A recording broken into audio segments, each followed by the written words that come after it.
Hey, and we should be live now. I had to make a couple of adjustments.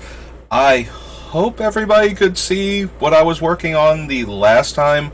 So when I changed the name of the file, so that way I would have two different copies of the Beamtown Bullies build.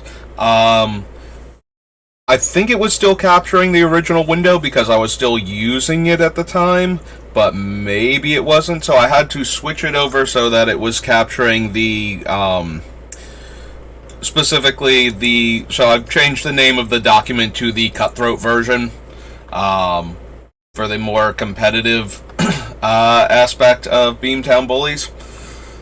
And then I want to do the other one, which is the more political one, where we might actually try and, help out other players with what we're doing. I'm just going to slide this down on my screen so that it's occupying the entire screen. And you might notice we do still have Gatherer open. I did mention I was, since I put the other Manlands in from original Zendikar from Worldwake, that I should probably go back and add Hissing Quagmire to the deck also, so I did that. And now I just have it open in case I need to look up other stuff. I also did take a moment to add Damnation. You might be able to see it over here in the clipboard, and check its price just to make sure it wasn't like too crazy expensive. It is clocking in at $17, and like I said before, like, while that's not an insane price to me to pick up a card that goes really well in the deck, I do understand that that's not where everybody else is at financially, so I'm including it as a thing. Like, there will be other... Ooh, wow. Nobody else is, should be online, and I just, redlined on my CPU usage there. So, my computer might not be feeling it today, then. Hopefully I'm not getting all choppy and blurry, but I might be. Yeah, it's fluctuating mostly around green, but it is not having the best time. Yep, there it goes red again. Alright, that's kind of disappointing. Does make it harder for people that are lurking or coming in to watch me do this live. The VODs seem to be fine. I haven't noticed anything super choppy. Maybe the screen image with me scrolling might be on the list might be a little choppy, but this is primarily an audio stream at this point, especially because I'm just going to be talking about things. And there's not a whole lot of visuals going on to begin with, so I'm not super worried about that right now. But it is an issue that's going to be a thing down the line if I want to keep doing this, especially if I want to record drafts later on and whatnot. And I can just see it now, and it's doing that. Just keeps turning orange and yellow and red. Hey. Well, that is disappointing, but as is normally the case when you're new to streaming, it's something that you just kind of have to power through because I am not in a position to fix it right now, so I just gotta do the best I can with what I have to work with, and, I was about to say maybe later on, but, right now this is more of a hobby than a straight up, thing that I'm going to be making money off of. So for the time being, it kind of has to be the best I can do with what I have to work with, and it's unrealistic to think that I'm just gonna, in the same way that I don't expect people to be able to just run out and buy all of these $100 and $200 cards in order to fill out their deck and grab the dual lands and everything, I can't really expect myself to be able to go buy another new computer anytime soon. So, but wow. Normally it only does this when somebody else is home and online, and as far as I know, nobody else is, and nothing else should be. So that's kind of frustrating. Alright, well, again, I'm going to just have to power through it then, and just have this little bar over here changing color drive me nuts every once in a while. Alright, so I did add Damnation because I realized we did not have like a cheap Wrath. We have like the Decree and whatnot on the list, but we don't just have a straight up kill all creatures that's under a 6 mana or less. Something that we can play to wipe the board. If Damnation is out of your price range, there are slightly more mana expensive, but not necessarily price-wise expensive options. Decree of Annihilation. Not Decree. Life's Finale is okay. It's you search one of your opponent's deck for like 3 creatures after you cast it and put them in the graveyard. The one that deals a damage to players for each creature that they lose, also perfectly viable. I believe that one's also from the commander sets.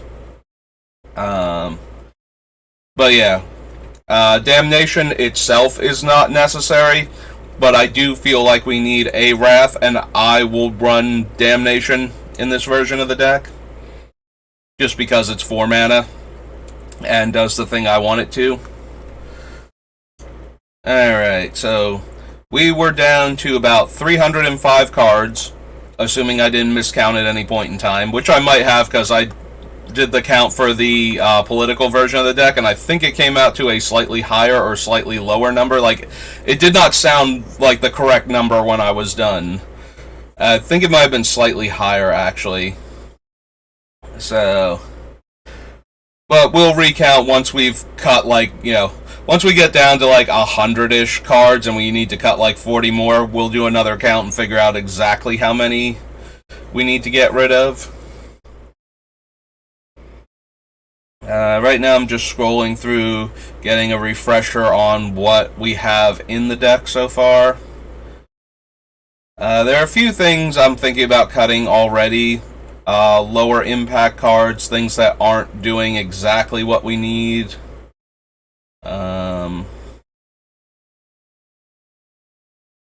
But I wanna just refresh my memory, like where we stopped at, what we have left in the deck.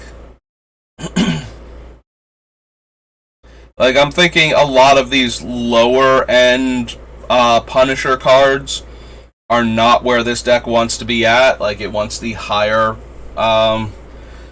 punishment or more brutal when they do things type of thing. Like, for example, this one, it's pro-white, and when a creature dies, the controller of this card will gain 2 life, and at end of turn they lose 4 life. So if we give it to them and they get a 4/4, they get to attack with it.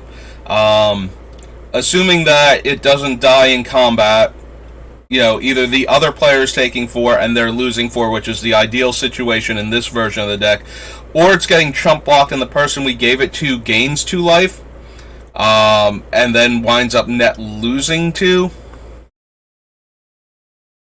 The other option is that it blocks and trades with something, so the person we gave it to gains 2 life because it's when a creature dies, not when another creature dies, gain 2 life.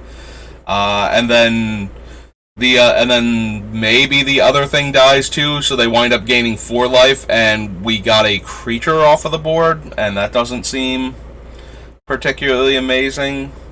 But yeah, I'm just going through, getting a refresher on everything that we have in this deck.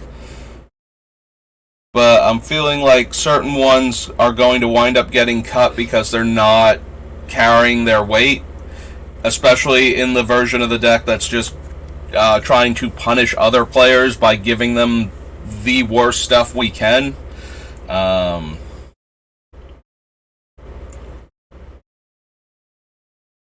Yeah, I keep forgetting to put the game text for Evil Eye of Urborg in here. Hey, Evil Eye. Like, I remember, no wizards, I don't want your cookies, thank you. Evil Eye of Urborg. Non-eyes can attack, becomes blocked by a creature, destroy that creature. Alright. Real quick. The way I've got that set up. Now I can't see it when I'm on this screen. What? Go away. Stop that. I don't even know what I clicked there that made it want to pull up double masters of all the big piles of wasted money. 4 in black, it's an I, it's a 6/3. Oh, now I'm on this page, so I can't type on this. Okay. 4 in a black. It's an I. It's a 6/3. My non-I's can attack. Can attack. And what was the other half? Like, specifically, becomes blocked by a creature, destroy that creature.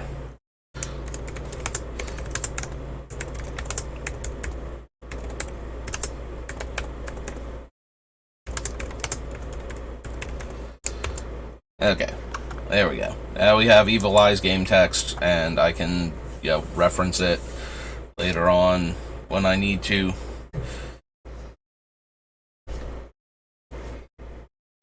Incendiary Command, Primal Command, Rings of Bright Earth. Right, we want rings so that we can copy Beamtown Bullies' activated ability and give them another thing. Days of Calamity, Everlasting Torment. Alright, Extractor Demon to mill us. Ruinous Minotaur was 1 land, right? That was another one that I had forgotten to actually... Ruinous Minotaur. Deals damage to an opponent, sacrifice a land. So, 1 red, Minotaur Warrior, 5/2. 1 red, Minotaur Warrior. Too many R's. 5/2. And this deals combat damage to a player. I sacrifice. Stop that! Like, where am I clicking that you want to keep throwing the. Stop trying to sell me double masters. Damage to an opponent, sacrifice a land specifically.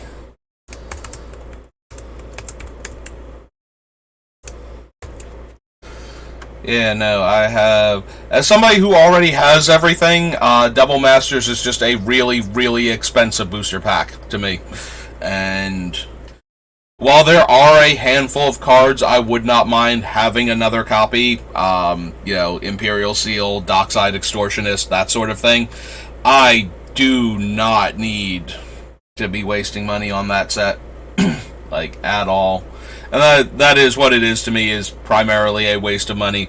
It's a fun set to draft, but it's so expensive that I would much rather just play other Magic sets, given the option.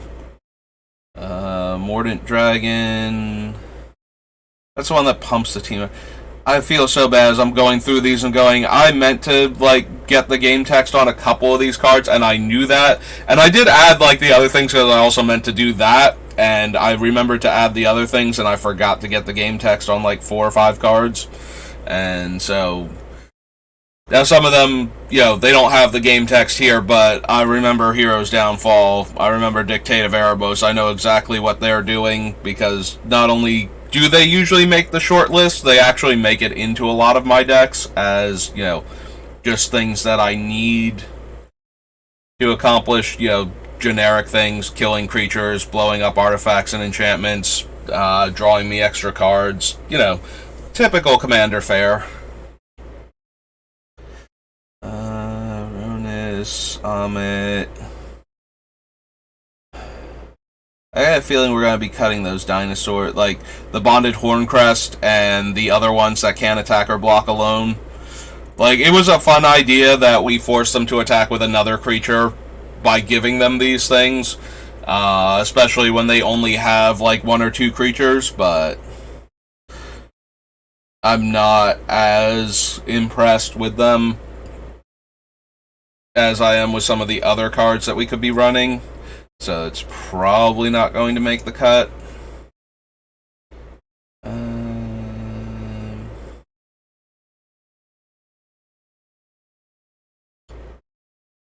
Alright, so as I'm going through the list, I'm seeing more and more stuff that I, think we're probably going to cut. We want primarily the most destructive things to give to our opponents.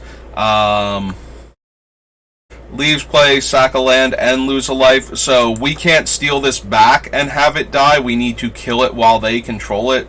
So, here.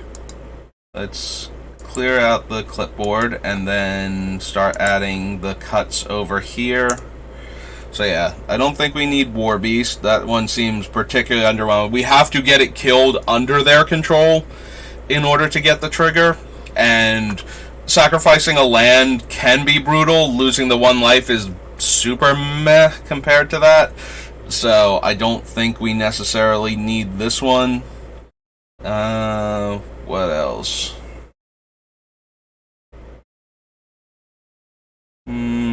Bellowing Fiend is kind of at the low end also. Tropic Spectre is okay. We might wind up cutting it.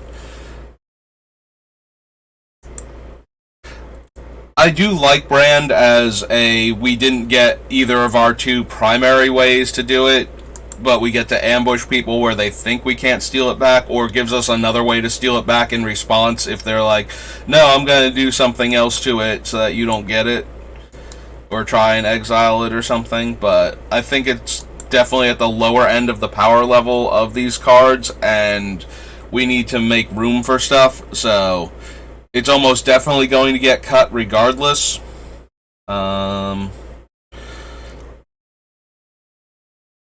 Let's see. Cyclops is a decent way to throw the creatures at them. Repercussions may or may not be a thing. There's a part of me that's just so sure we're going to wind up cutting most or all of the avatars from this deck. Gargadon is okay. The Soul Gorger and World Gorger are like the top end. These are more of the things where it's just like we play them and the other opponent just gets absolutely wrecked. So we're going to keep doing that. Like those two are almost definitely making the final cut.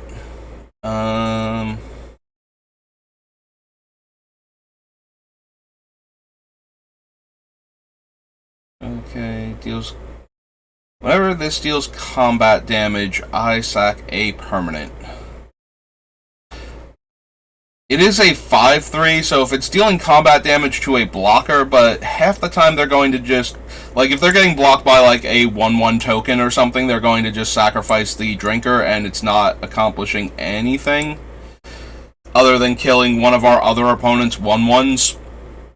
And let's be honest, if they're blocking with a token, it's probably because they're making a bunch of tokens. And again, the Dross Harvester seems okay, but probably isn't. Leveler definitely may destroy an artifact that player controls. Probably still going to, like, that one will still be in here until we get to the very end of the thing. When it hits a player, they sack 2 permanents. It has no evasion, so we have to give it a way to get through. We do have a few ways, though, to get creatures through, so that's going to stay on the list for now. Coal Hauler Swine is the Hydra Omnivore of the when this is dealt damage, deals damage to its controller card, so I think we can still leave that in. Golgari Guildmage is fine. Bit expensive, though.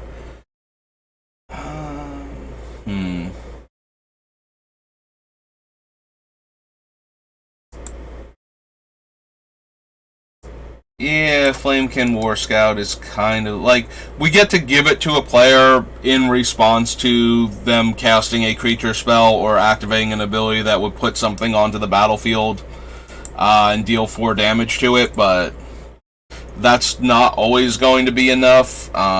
It's good for getting rid of utility creatures if we have the activation available and that thing's in our graveyard, and I feel like we're just jumping through too many hoops. I would rather have another targeted removal spell in our deck than that thing. Or give, somebody the, one of the creatures that kills a creature when it comes into play type of effects. Primal Command, Rings of Bright Earth, Shriek Maw, Thousand Year Elixir.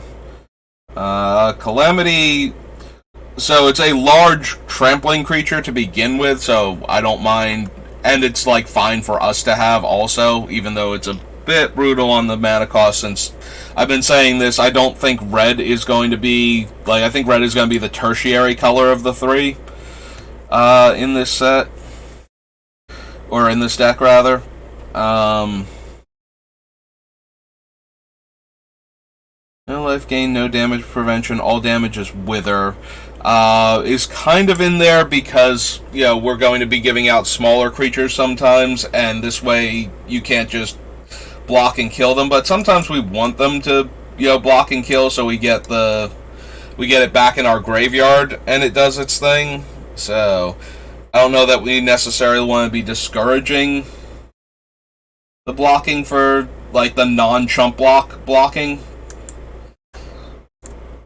There are a bunch of creatures we want to force players to chump attack with, and, the Jackal Pup variants and whatnot, so I don't know that discouraging the block there is actually where we want to be. More removal.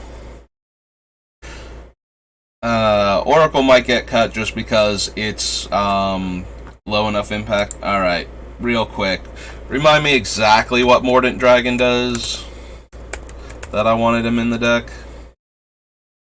5/5 flying and +1/+0. Whenever Mordant Dragon deals combat damage to a player, you may have it deal that much damage to target creature that player controls. That's what it was. It is a mediocre version of... It's a mediocre version of the other dragon, and I think the other dragon is only 2 red on top of that. It is a 6 mana spell as opposed to the 8 mana spell that some of the other ones are, but yeah, I'm feeling Mordant Dragon is too low impact by comparison. So we're just going to cut it. We might wind up cutting Hellcarver Demon because while it is brutal to have its effect go off and lose all of your other stuff, there's always a chance that depending on what player we give this to, that they will hit something that is still relevant and keeps them in the game with those 6 cards off of the top. So we might eventually wind up cutting him, just because we need so many cuts. Obliterator, I almost definitely need to still be in this deck. There's Balefire Dragon. Yeah, he is a 7-drop. Splinter Fright mills us, which is why he got on the list in the first place. Curse of Bloodletting is only the player that we put it on. So I think I'm okay to just cut it. Vorpede we were giving out because if it dies, we get it back, because it comes back into play under owner's control. It might also be too low impact, though, and get cut. I'm gonna be honest, the Gerard's Orders, and I think Final Parting is the other one, seem to be among the weakest of the Entomb effects that we have access to. So I'm just gonna slide that over to this pile of things that we're cutting. Choose one. Creatures without flying can't block this turn. Gain control of all permanents I own, or deal 3 damage to each creature with flying. This one also made it on the list for the same reason that Brand did. It is an instant that lets us steal our stuff back and isn't on board. So players might play differently if they don't think we can get it back and give it away again. I think that's too narrow, though, and the other two abilities are okay, but not amazing. I think we're safe to cut that one also.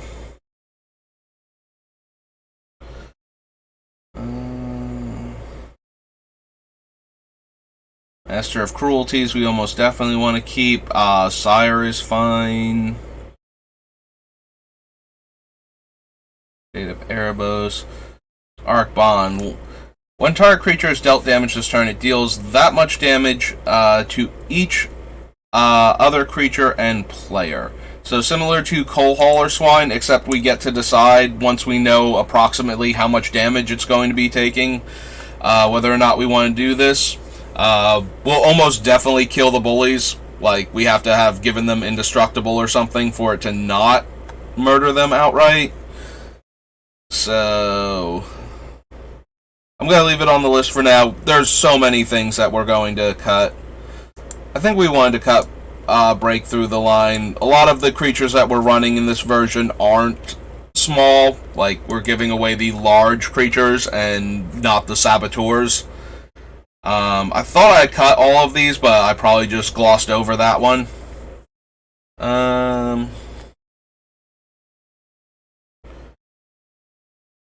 Let's see. Yeah, I don't think we need Temur War Shaman. Like, the playing our cards as face down creatures is a thing that we are planning on doing with some of our cards, but this guy just does it once and then rewards us for having those, and I don't even know which ones are going to make the final cut of the deck to begin with. Like, I would much rather have Whisperwood Elemental to constantly be doing this and to try and get the bigger guys into play while dodging their negative comes into play abilities. So we can just go ahead and cut that. 2, 3, 1 haste elementals. Discard my hand and draw that many +1. And -X deals X damage to each creature, and she's a 6-drop. Might get cut, but for right now. We have a bunch of these things, and I feel like some number of them are definitely getting cut, and we might wind up cutting all of them and just focusing on the most negatively impactful creatures. But there's a part of me that, I put all of these in the deck because I wanted these little, like, you lose a card here, you lose a card there, and it adds up eventually, but it might just be that we don't need them, that they're just not doing enough for us, so 5/5 with a flick 3. So it's basically guaranteed to deal 3 damage to whoever it attacks, barring like Maze of Ith effects. That might still not be good enough though.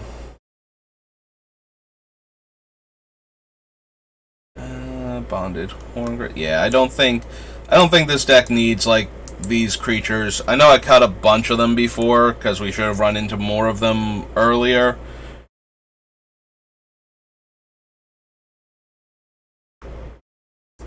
Yeah, I think this one is also low impact. This is one of those ones that I put in there because we can cast it, and it's fine, but not amazing, so we're just going to go ahead and cut it now. I think we have better self-mill options than the World Shaper, so we will add that to the cut pile also.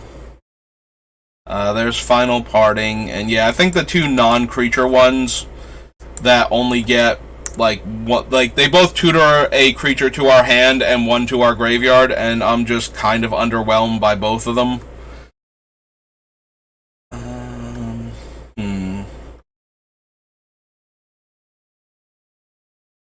Spark Reaper, Demon of Loathing.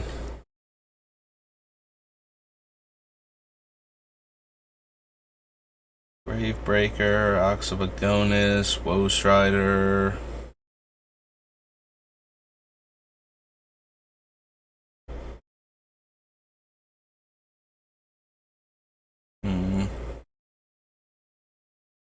don't know that we have enough tramplers for Void Beckoner. It does kill something every turn that we give it to a player, though. Like an 8/8 Death Touch is too big to not be blocked a lot of the time. But it might just be too low impact. I think the biggest thing it has going for it is our ability to voluntarily place it in the graveyard at almost any time for 2 mana. The Titanoth Rex is an 11/11 trampler. Like, that thing is going to deal damage to players most of the time. So I'm okay with that one staying in the deck regardless. I have a feeling that Void Beckoner, I was a little iffy on it to begin with, and it might just not make it.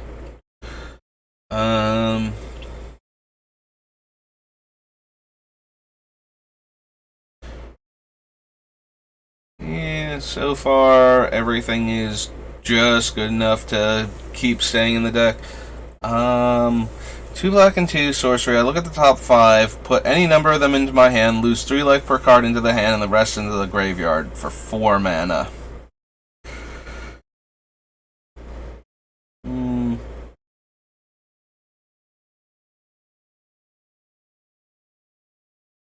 Alright, Gelatinous Cube, we were considering, like, if we ran Urborg and whatnot, and we did not add Urborg, and there's not enough things that we want to use this ability on, so even if we were going to run it for that reason, it should probably just be Ravenous Chupacabra then.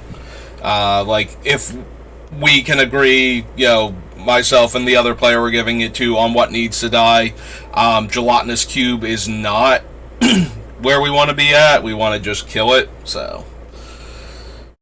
Celestis is good for mana ramping and discarding cards we want into the graveyard that we drew. Fable, similarly. Gloom Shrieker is the least impressive out of all of the gets a card, because it gets a permanent back, not just any card, and it also exiles itself, so we can't, excuse me, we can't loop it or anything the way we can some of the other ones, so.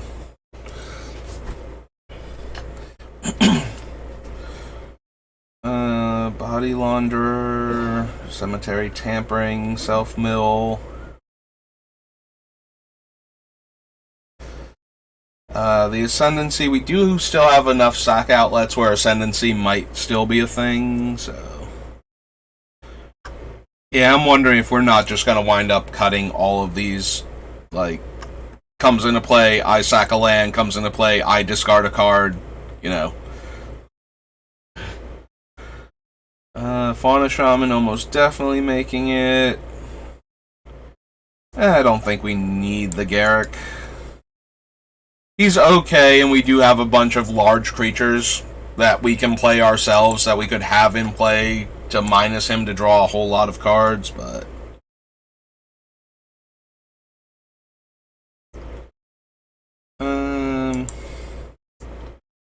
Yeah, we can probably cut Lily's Reaver too. We're cutting a lot of the other Saboteurs, so we can probably cut that. That's true. I mentioned the Chupacabra before, but Shadowborn Demon's probably just better for that.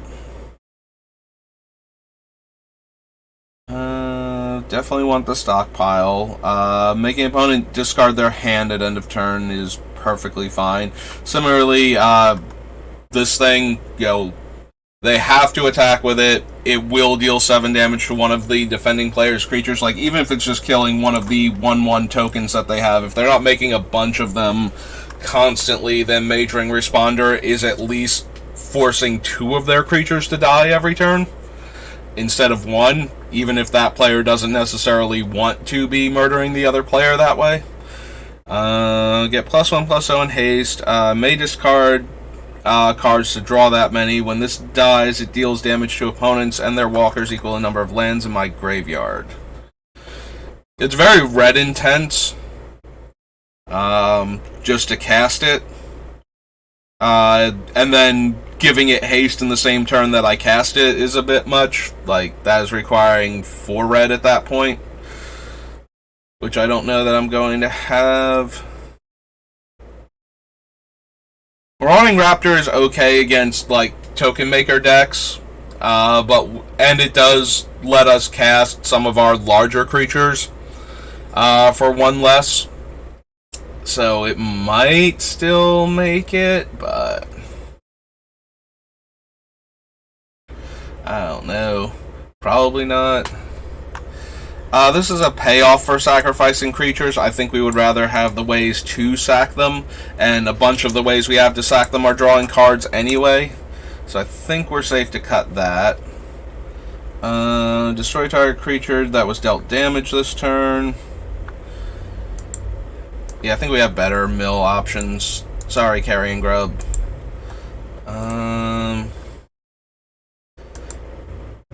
This one is making the one player lose 2 and making the other player gain 2, though, and I think we have better options than that, and it's also like a 9-drop or whatever. I don't know, it's just a 7-drop, but still. Way too high casting cost and low enough impact when we give it out. So the Bramble Sovereign, the reason to do this is to give them another copy of the medium ones that hurt them.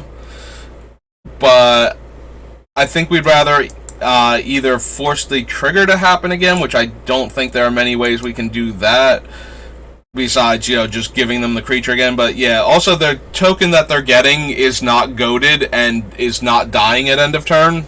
So we can probably just go ahead and cut that at that point.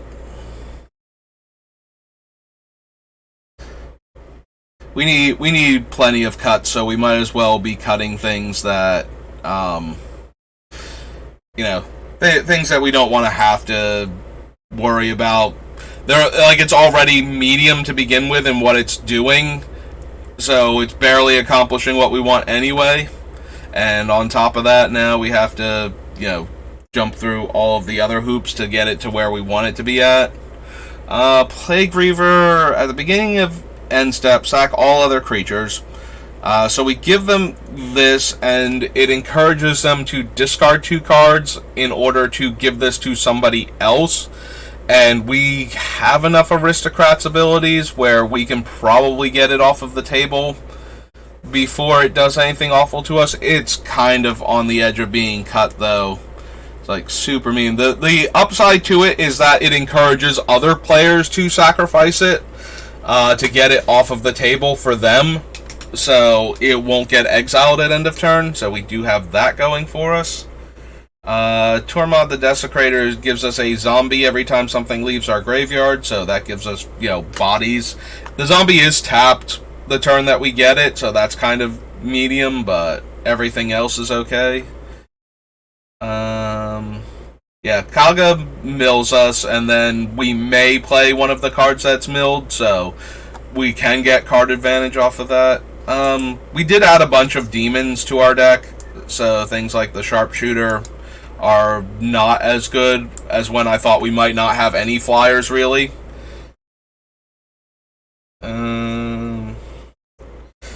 Gisa is a good way to make,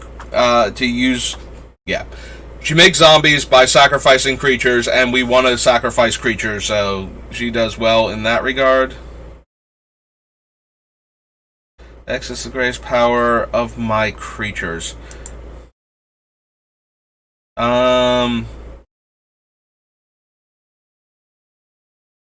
Yeah, no, sorry, Pathbreaker Ibex. I think I included this because of the idea that we might have our own creatures with all of the manifest cards and illusionary mask and whatnot, so this thing could very easily be giving something like, +10/+10 in that range when we attack, but we're still not a go wide strategy, and we didn't put enough token makers in here that we would want to, if we were giving out token makers,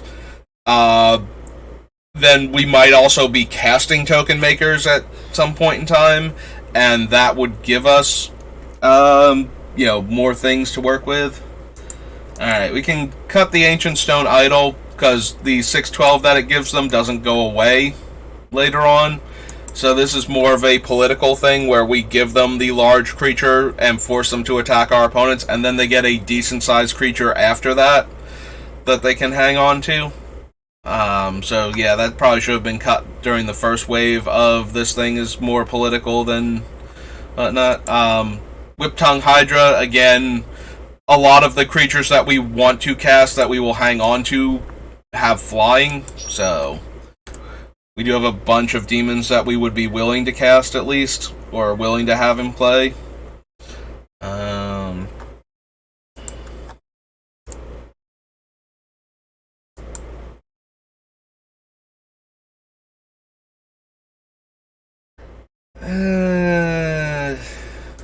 It's an 8/5 on the ground. It does slow down the player that is ramping the hardest, and that's not us, so I guess it gets to stay for a little while longer. Things that attack our opponents have menace.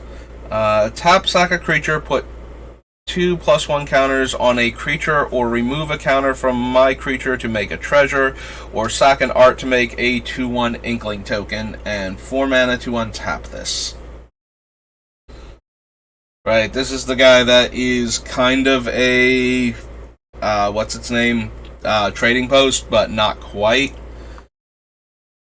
I think we have better sack outlets than him. And 4 mana to untap him is not, like, it's not giving us a lot of leeway to use him on multiple turns the way some of our other things, if we could untap them, are. Like, just Brushmeat Poacher with 1 tap and sack to gain a bunch of life and draw a card. Seems like it's doing better for us than that thing would be. Triplicate Golem or Triplicate Titan is kind of like the same problem that I had with the other creature, where they would give them the 6/12. Like, if they can get this off of the board while they control it, they get the 3 golems, and I don't think we want to do that. Also, it's another, like, 9-drop out of this deck that we can't cast for ourselves, and is kind of something we would rather have on top of that. Each player loses 4 life unless that player sacrifices a non-token creature. This one is going in because, you know, we give it to a player, we wait until the end step trigger, we steal it back, and then we sacrifice it so that we don't lose the 4 life, and it puts it in our graveyard, and the other players have to sacrifice their non-token creatures or lose 4 life. Sacrificing a non-token creature is kind of good. You know, it doesn't let the player put in something that's, you know, easy to throw away. They have to give up an actual card not to lose 4 life, even if it's a mediocre card. You know, something that they put in their deck for, like, minor value, and then its use is already done, you know, like a cantrip creature, or maybe like a mana dork that fixes their mana, but, you know, we're past that now, so they can easily get rid of it. But most of the time it's going to be killing a real card, or losing 4 life, so a lot of players are going to lose the 4 life at that point, so it's moving the game state towards a winnable position where we can give away things that hurt them because they're letting their life total get lower.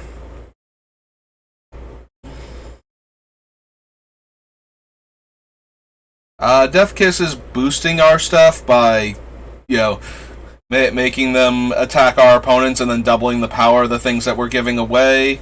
It can goad stuff as its secondary ability by becoming monstrous. And that's okay too.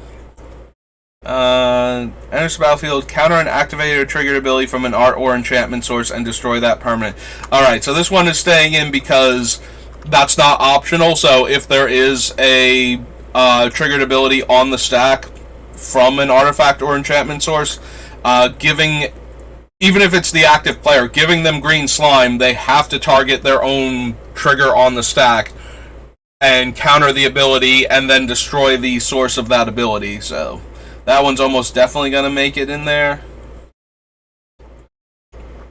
That one's just encouraging other players to murder each other, or rewarding other players for trying to murder each other. Alright, so we were at 305, so we got rid of 1, 2, 3, 4, 5, 6, 7, 8, 9, 10, 11, 12, 13, 14, 15, 16, 17, 18, 19, 20, 21, 22, 23, and 24. Alright, so 24 cards gone. So 4 brings us down to 301, and 20 brings us down to 281 cards. Alright, so 121 cards more to go, and we will have our deck.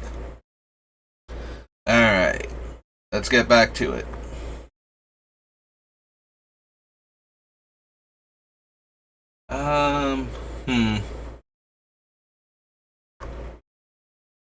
Do we really need Maze of Ith? Like, I put Maze of Ith in the deck originally, in case we want to give our opponent a negative creature while we're in heads-up mode. But if we're giving them creatures, we want it to be the thing that is going to kill them.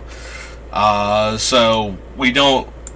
Like, if we get into a position where all we have are the ones that deal minor things, then we just give it to them in main phase 2. Like, if that's our best play. We don't have to give it to them when they can attack us.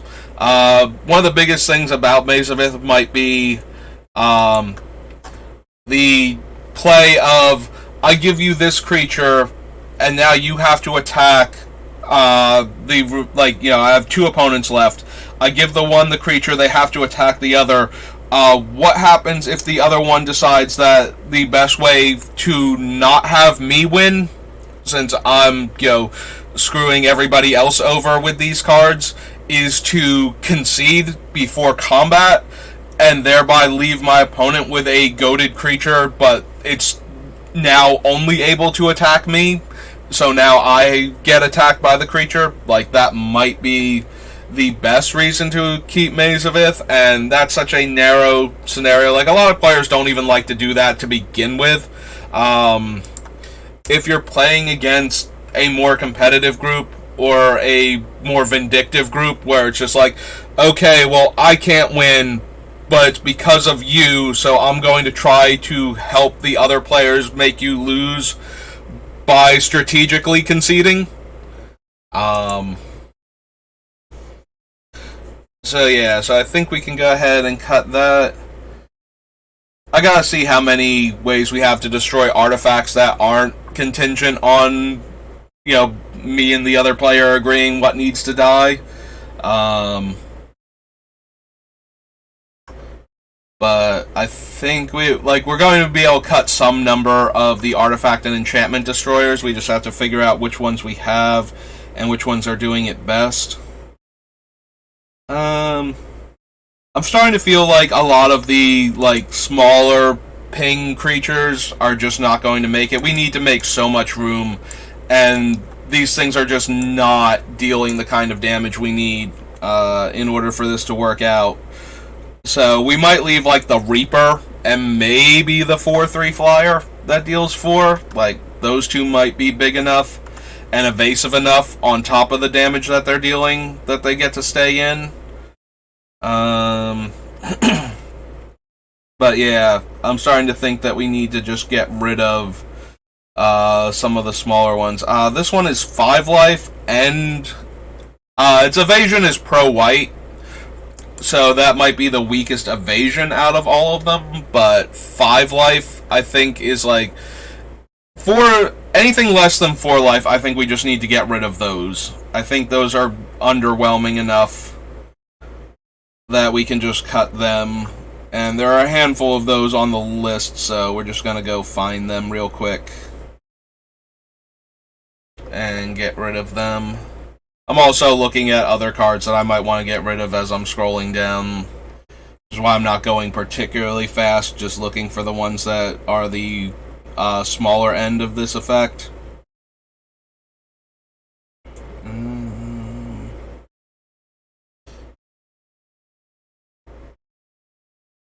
Those 4As. Bronze Bombshell is 7 damage, so that's fine.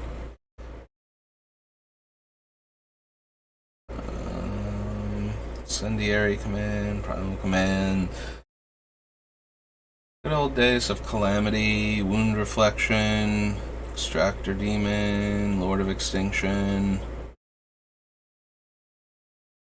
Abyssal Persecutor, Hellcarver, Pathraiser, Thoughtgorger, Massacre Worm. We do have to be careful if we're going to run, like, Gisa and Tormod, that we don't give... Like, obviously we can control when we give out Massacre Worm, but that one's going to be one of the more dangerous things that we could have, where we might deal ourselves, like, 4 or 6 damage by giving him out, and losing, like, our 2/2s that we could chump block with on later turns, so... I don't think that's enough of a, nombo there to merit cutting either of them, like either side of the 2 cards that aren't interacting properly, since we have enough control over when the one thing will happen. And we're also not punished for playing the Massacre Worm ourselves. It's creatures' opponents' control get the penalty. So... But it is a thing to consider that we will not have, that we can't necessarily go giving it out to kill all of the tokens that other players control if we ourselves will die because we put too many tokens down. Mog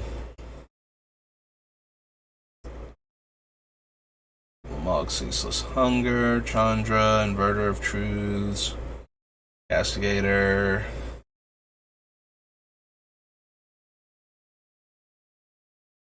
Yeah, most of them were down lower because they were like portal cards and core set cards and whatnot.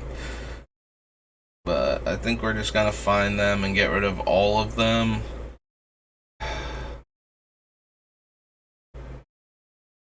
The Omid is a 5/5, but its Inflict is 3, and the primary reason for putting it in there is... A, we can cast it. It's going to die fairly quickly. It gets a -1/-1 counter every time an opponent casts a spell. But it's still a 5/5 that we're giving out, and it's still guaranteed to hit for 3. Like, even if they block it, they're taking 3. Again, barring, maze effects and damage prevention and all of that.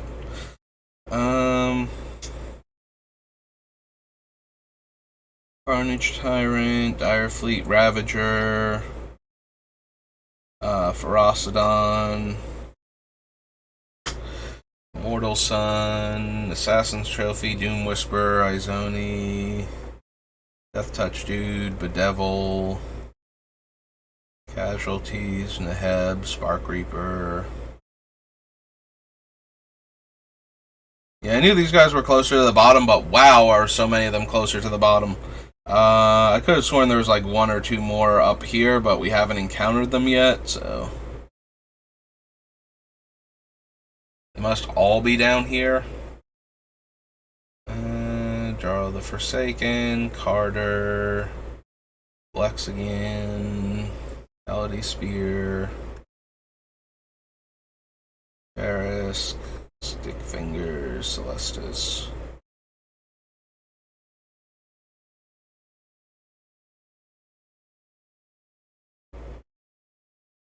Spy. There's the Dread Reaper, so that one's probably staying.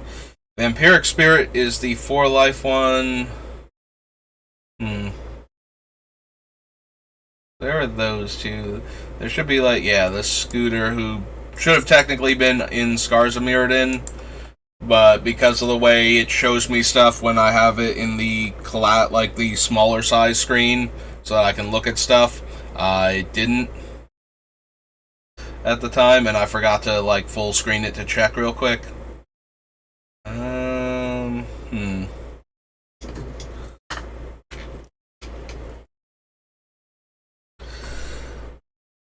Yeah, I know it gets rid of tokens, but it only does it, and smaller creatures, but it only does it if we put it into play in response to them making them.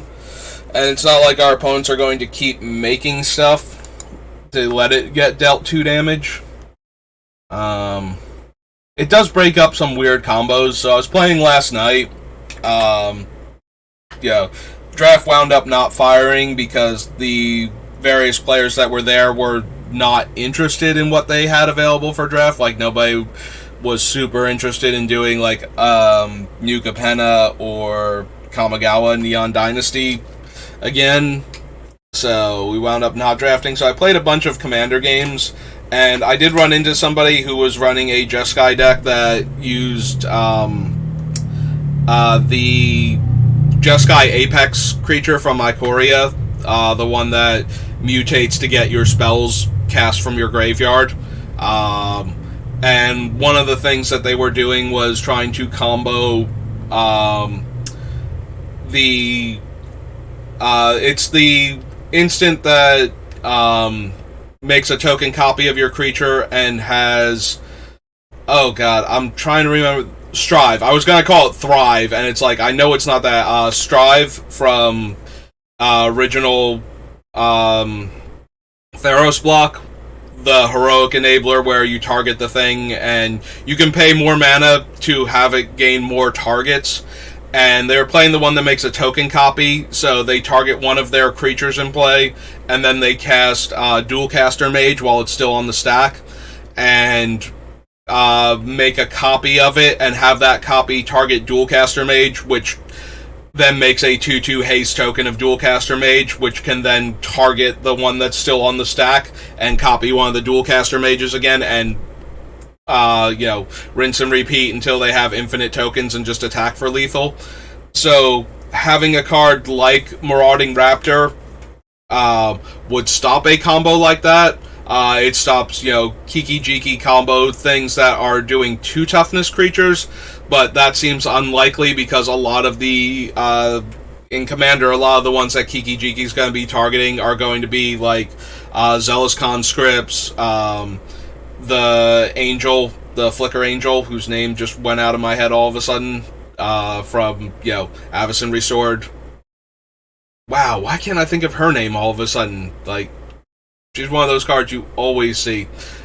Anyway, that one, and, Deceiver Exarch maybe. Like, it's very rare you actually get Pestermite specifically, or one of those. Like, you'll even run into the Town Watch or whatever, the 1/4 that untaps all of your creatures when it comes into play. Like, you might run into that one more often than you'll run into, like, Pestermite.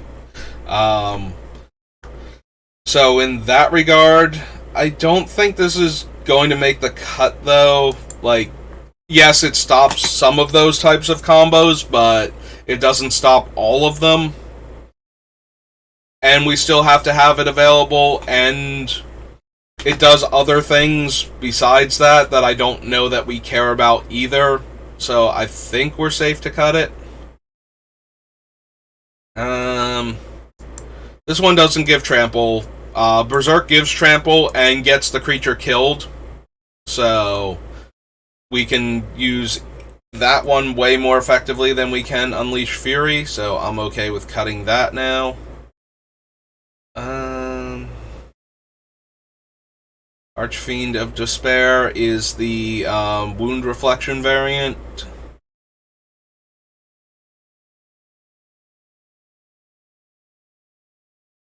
Sand Sprinter is the one where we have like the weird fun combo where if we steal him back before the end step, we would control both triggers, so we would get to bounce him back to our hand and then cycle him again for another card. I think that's a cool enough trick that he might make it all the way to the end, so I'm going to leave him in for right now. Let's grab some water.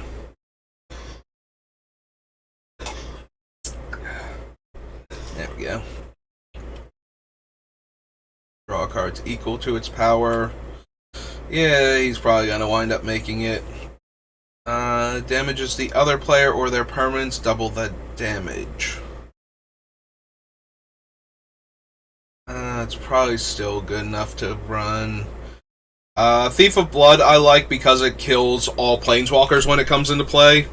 And then, the creature is huge and we just send it elsewhere. So that one's probably going to make it all the way to the end.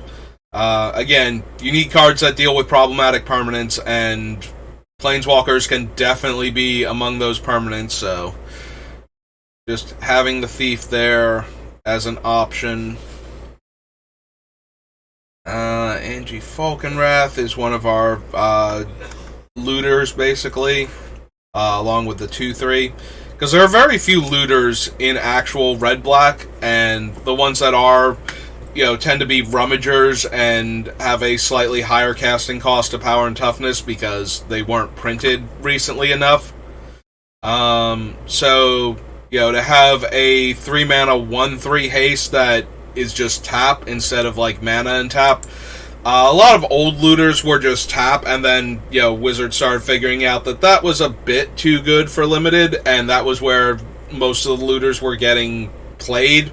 So they started adding mana to them, and then by the time we got like rummagers, most of them had mana added to them also, or were like much higher rarity, and or things like planeswalkers and whatnot, where if we're not spending mana on it, the card has to be like hard to get in limited to begin with in order to justify the mana that we're not spending on it every turn. So a lot of them got kind of powered down. So this is why we don't have access to good rummagers and looters, is because they are either very expensive initially, or have mana investments like requirements in addition to their tap activated ability.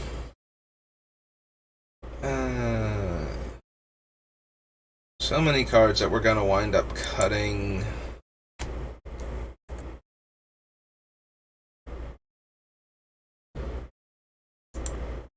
We have like the artifacts to enable hexproof and the Guardian Augmenter.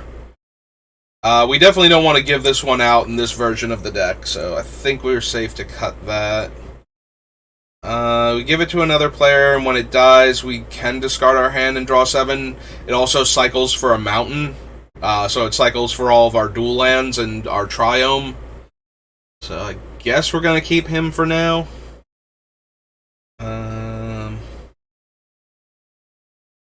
Deals combat damage to a player. Oh, this is the Graveyard Hate, so that we have another Graveyard Hater. It does have to deal combat damage to the player whose graveyard we want to see get eaten. And then we're still leaving it on the player that we gave it to's choice. I mean, you can always talk to them and make suggestions or point out things. And a handful of our other cards are relying on us being able to, convince other players what is our mutual greatest threat. Because of that, I don't know, though. We do have the Grave Robber. I forget. Oh, and we have Bojuka Bog. 2 pieces of Graveyard Hate. Like, this one is a very inconsistent Graveyard Hate. It does have to deal damage to the player, so we would have to, help them get it through sometimes. It might wind up getting cut. Alright, so we got 4 or 5 more cuts this pass through the deck.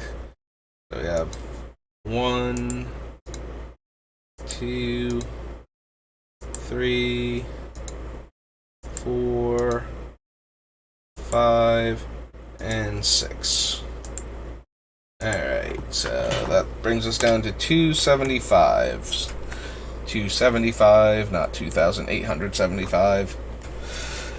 So, 115 more cuts. Or, I'm sorry, 215 more cuts. I wish we only had 115 more cuts to go. That would make this a lot easier. Alright. It might be time to do one of these things where I assess, cards that do similar things and figure out which ones actually need to be in the deck. So let's copy the orangutan. Let's see what we have for artifact destruction. An enchantment. Well, let's do artifacts. I guess we can do artifacts and enchantments and figure out which ones. So we also have Tranquil Grove that we can do. That's not affecting either. Shattering Pulse is an artifact killer. Greater Good, Outmaneuver, Bone Shredder, Crop Rotation. Yeah, sometimes it's good to just look at all of your options and figure out if you have too many answers to any one thing. Because while you do want answers to every permanent type, eventually you start like overloading your deck with answers, and then you don't have room for your actual things that you're doing on top of that. So just to make sure that we're not doing like too much of any one thing, we're going to take a look at our artifact and enchantment removal packages and see what, if anything, can be cut. Like if we just have like one or two too many of either, we can go ahead and cut a couple of them, and that'll make room in the deck. But first we have to assess like which ones we have and figure it out from there. Stalking Vengeance, Sauron, Damnation, Incendiary Command, destroys a non-basic. Primal Command, kind of, but not really.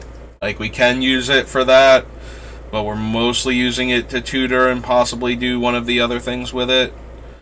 Woodfall Primus, though, is definitely in this category.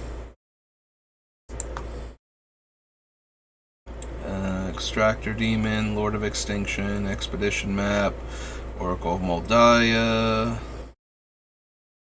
the Bog, Lava Claw.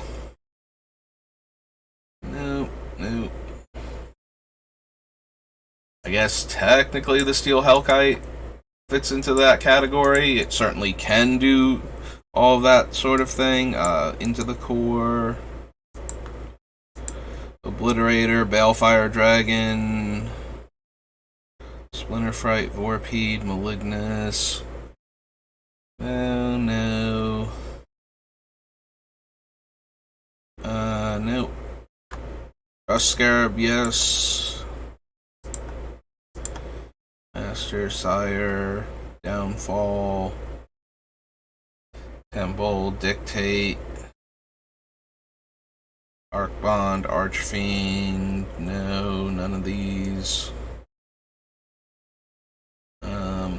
Ugin's Construct in the most roundabout way, so I don't think I'm going to add him. Similarly, Bane of Balagad in the most roundabout way. Ulamog, yeah. Does get rid of stuff. We will copy him also. Inverter, Gold Knight, Moorcut. Nope, none of these. Discards our hand, deal 4 damage to a creature or 3 damage to an opponent. Nope. Nope. No. No to all of these. Assassin's Trophy, yes. Doom Whisperer, Izoni, Assassin, Bedevil is an artifact killer, in addition to planeswalkers and creatures. Sunder Shaman we put in there because it can kill the stuff, so. Neheb, Spark Reaper, Demon of Loathing, Gravebreaker, Ox, Woe Strider, Barrier Breach, Titanoth, Void Beckoner, Binding of the Old Gods.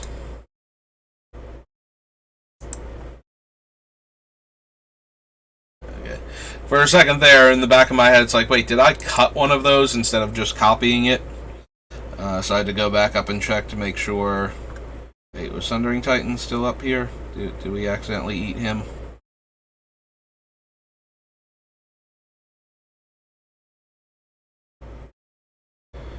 I feel like we accidentally ate Sundering Titan.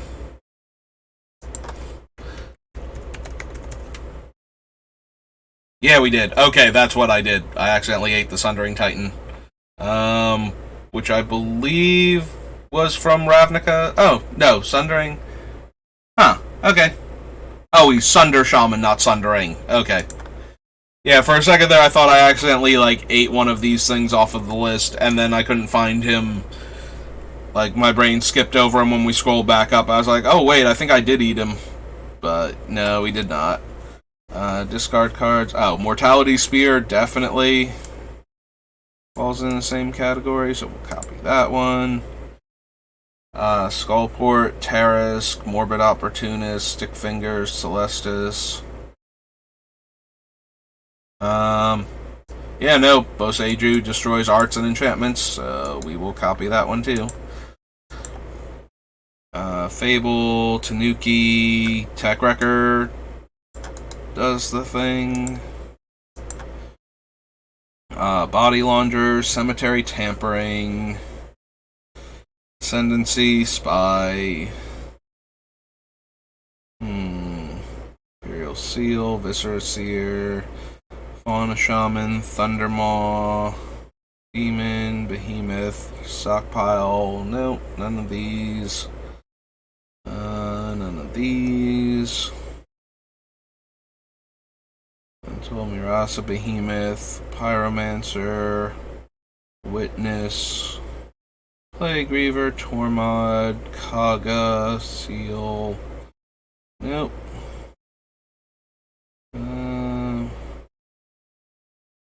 Crash, Knight Incarnate, Angie Falconwrath, Spite. No.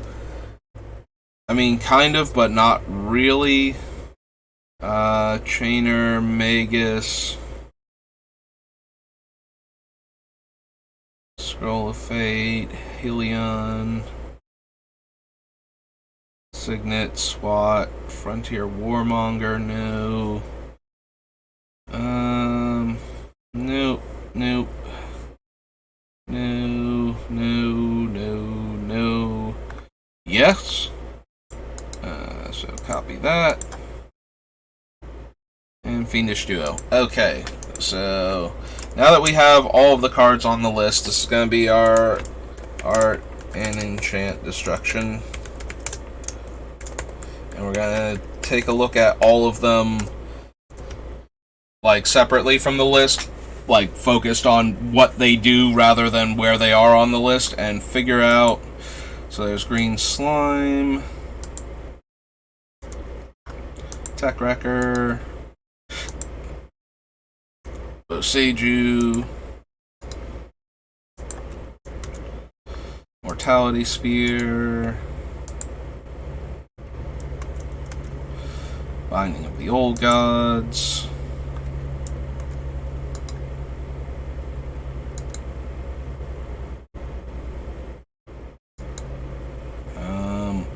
it is not letting me. Oh. It lets me do it for Barrier Breach, but it's not popping up for Binding of the Old Gods. Alright, so Barrier Breach, and delete that. I don't know why it's not letting me select Binding of the Old Gods right now to delete it, but it is being very finicky. So, Sunder Shaman, take that off the list. Bedevil. Yeah, they even let me do Bedevil. I don't know why Binding of the Old Gods is giving me any kind of trouble whatsoever. Assassin's Trophy. Ulamog Ceaseless Hunger.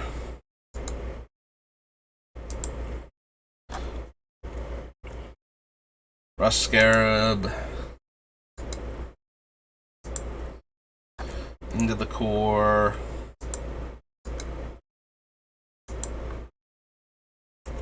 Steel Hellkite,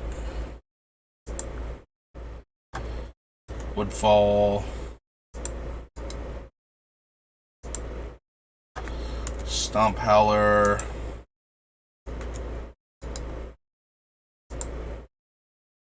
O-Stone, Deed, Shattering Pulse, Tranquil Grove, and Uktabi Orangutan. And now we we can clear off the entire list since the one card wants to be obnoxious about it. Okay, so we have all of these cards on the list right now, and they can all deal with problematic permanents, specifically artifacts and enchantments, although a few of them can deal with other cards. So Green Slime gets rid of both. Tech Wrecker gets rid of both if the creature deals combat damage to the player that controls them. Mortality Sphere or Spear can do both. Binding of the Old Gods can do both, and it's a sorcery. Did we grab Maelstrom Pulse, by the way? I do not remember seeing Maelstrom Pulse on this list.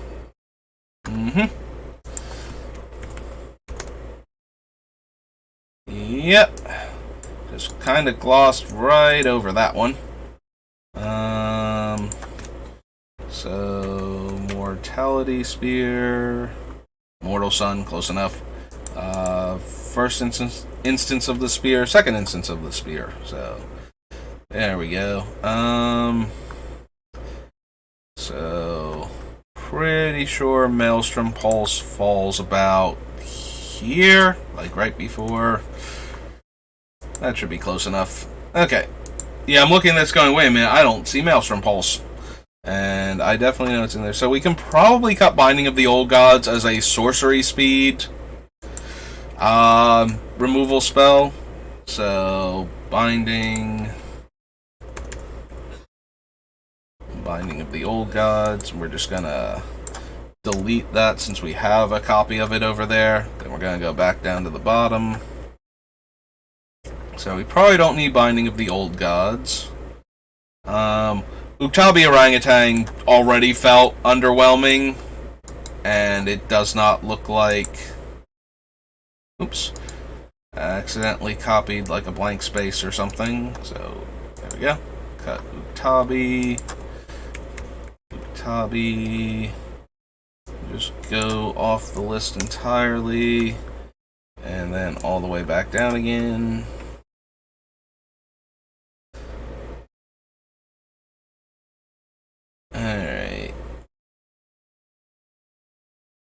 Alright, I do love Ulamog, but A, he's really expensive relative to some of the other cards in the deck, and B, we're not ramping super hard with colorless mana. Like, I already did not put in a lot of the colorless mana ramp cards because I did not think we were ramping in where we were going to need tons of colorless mana in order to do our stuff. And because of that, that kind of makes Ulamog very difficult to cast, so I think we're safe to remove him, despite the fact that he always makes it onto the short list of cards in my decks. But yeah, I think he's a relatively easy cut here. Let's see...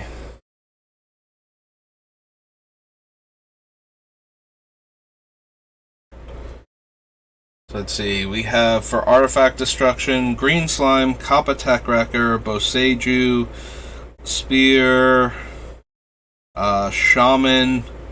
Although Shaman Tech Wrecker, hang on. Shaman Tech Wrecker, this one has to be blocked to destroy it. So Shaman and Tech Wrecker both have to deal combat damage to the opponent in order to destroy their stuff.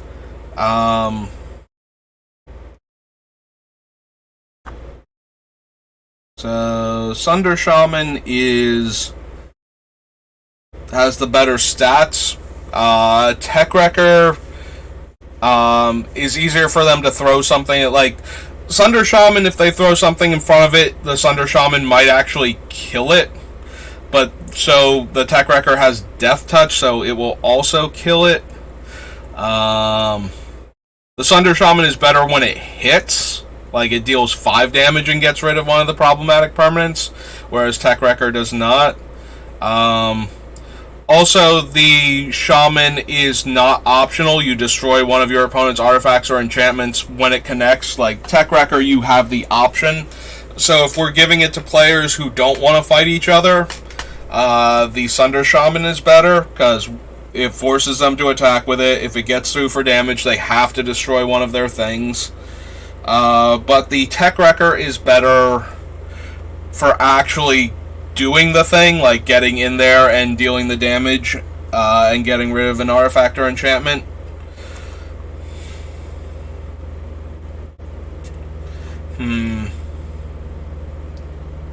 They're both good for artifacts and enchantments, but they're both kind of doing the same thing. I think we can cut the Scarab. Where is it? Rust Scarab. So this one, they can just take the 4 damage and not have one of their things destroyed.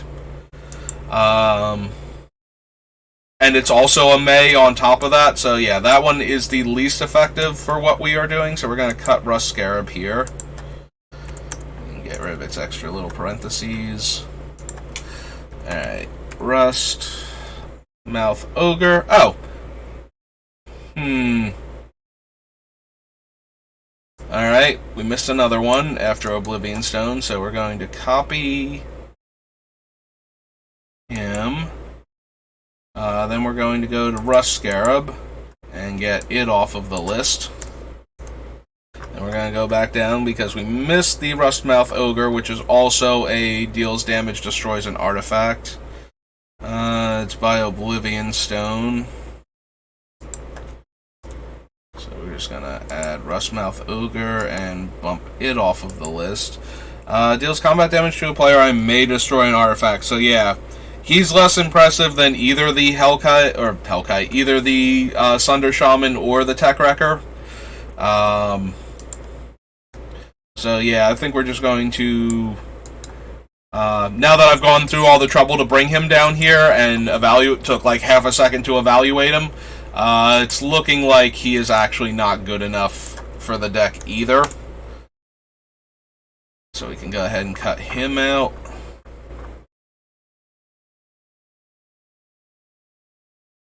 Let's see.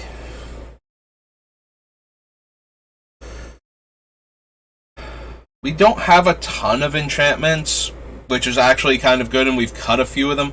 How many enchantments do we have in our deck? Real quick. Perilous Foray. Hang on, let's start at the top and start checking from there. So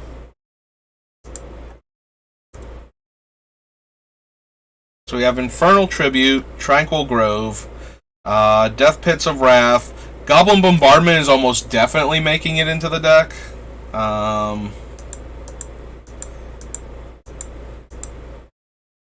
Survival is definitely making it in.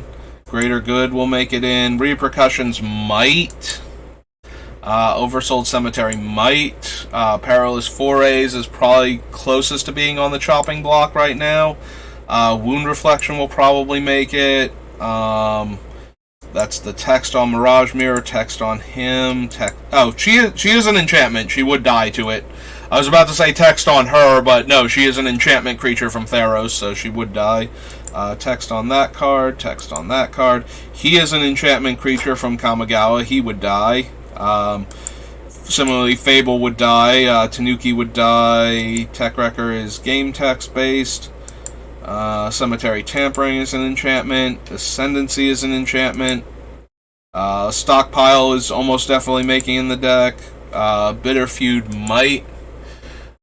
Green Slime is game text. Okay, so I think we have enough enchantments that are definitely going to make the deck that I don't want Tranquil Grove when I can have targeted enchantment removal instead, so we had a very low enchantment count while building this deck, and relatively speaking, we still do.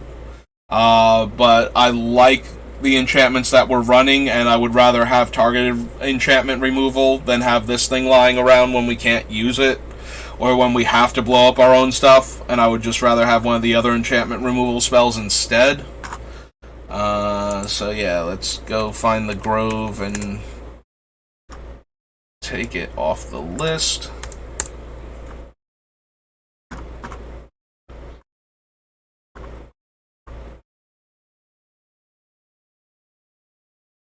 Okay.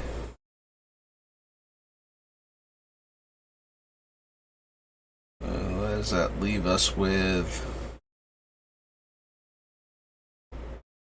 We have a lot of, like, reasonably potent options here. I don't think we need the Stomp Howler. Again, like, we have to agree, the opponent that I give it to has to agree what we're killing. At least some of the other ones, when I give it to them, like, they have to attack that player and then decide to use it. And we have enough, I think, things. Plus, we also have access to, like, the Woodfall Primus, which is almost definitely going to make the cut. So, we're just going to get rid of Stomp Howler here. So, Indric, Stomp Howler. Just cut that off the list.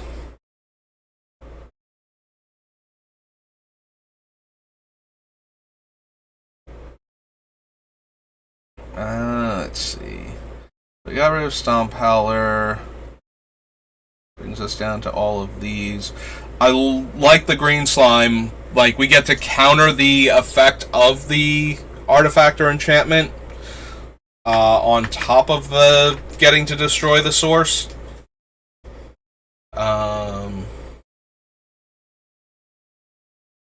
It doesn't work on mana abilities. Like, I did not type that out, but you can't counter a mana ability, so green slime does not work on those. So we cannot destroy, like, mana rocks with it, or things that have a mana rock ability in addition to what else they can do. Like, let's say our opponent is tapping, Mind Stone or Hedron Archive or Dreamstone Hedron for mana. We can't put the green slime into play right then and there and destroy it before they have the opportunity to try and draw cards with it. We can do it in response to the card draw aspect of it, but we have to wait until they decide that they don't need it for mana anymore. So that's a minor ding against the green slime, but I think the fact that we can stop, they go to activate Navinral's Disc or something, and we're like, no, and also get that thing off of the table before you try and do it again, becomes a bit of an issue. Like, like, that's what green slime can do for us. So, whereas if we were destroying, an artifact, okay, Navinral's Disc is probably a bad example because it comes into play tapped. Oblivion Stone is a better example. Like, we don't have counter spells, so Oblivion Stone is going to come into play. The idea that we can counter the Oblivion Stone if we're ahead on board, or if we like the board state right now, and destroy the Oblivion Stone without getting everything exiled, because we can activate the Beamtown Bullies there, I think is more valuable than, say, just being able to destroy the artifact.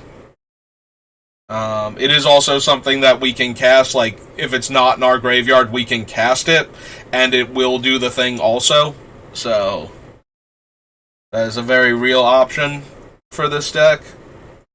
I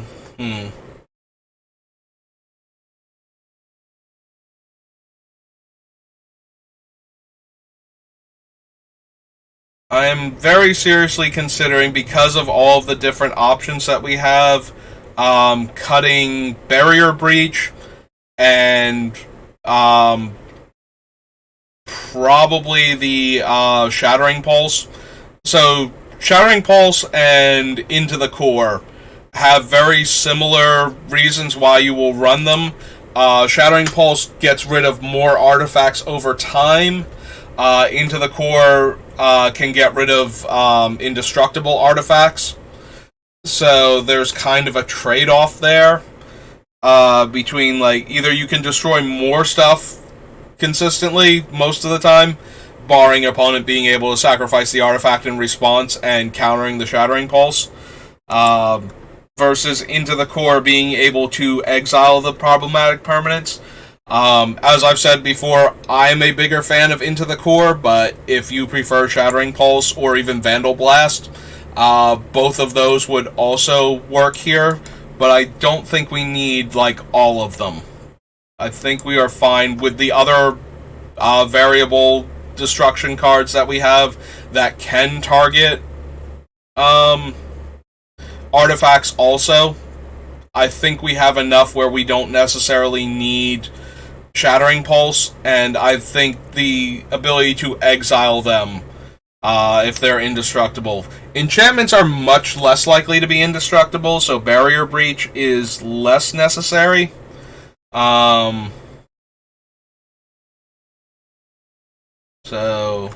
here. We should go get Shattering Pulse off of the real list if we're going to cut it. Alright, so let's get rid of that there.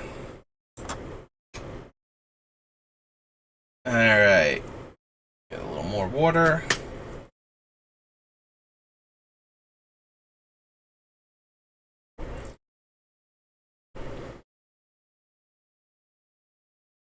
Alright. So single target one-shot uses, we have Mortality Spear, Bedevil, Assassin's Trophy, Maelstrom Pulse. I think that's a reasonable number of cards. One of the biggest problems is that, what's it say? Maelstrom Pulse is a sorcery. So we won't be able to use like Mortality Spear and Assassin's Trophy. We can use at instant speed to get rid of stuff. Green Slime has Flash. Boseiju can be channeled at any time to do its cool thing.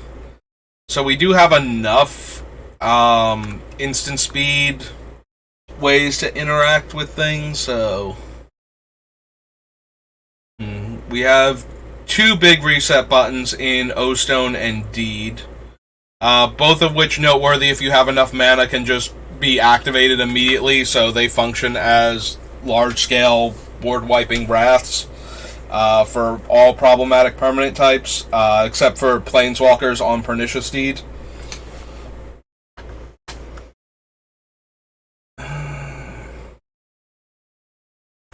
Hellkite we have on the list because it's something that we can cast and something we can give away, and our opponents can't blow up our stuff with Steel Hellkite when we give it away, because it has to be the player that they attacked and dealt damage to. That being said, they have to actually hit the player with Steel Hellkite in order to blow up their stuff.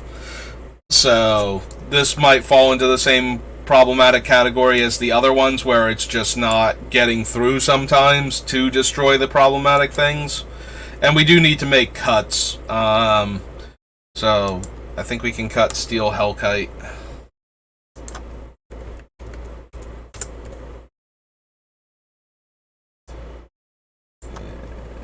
Backspace.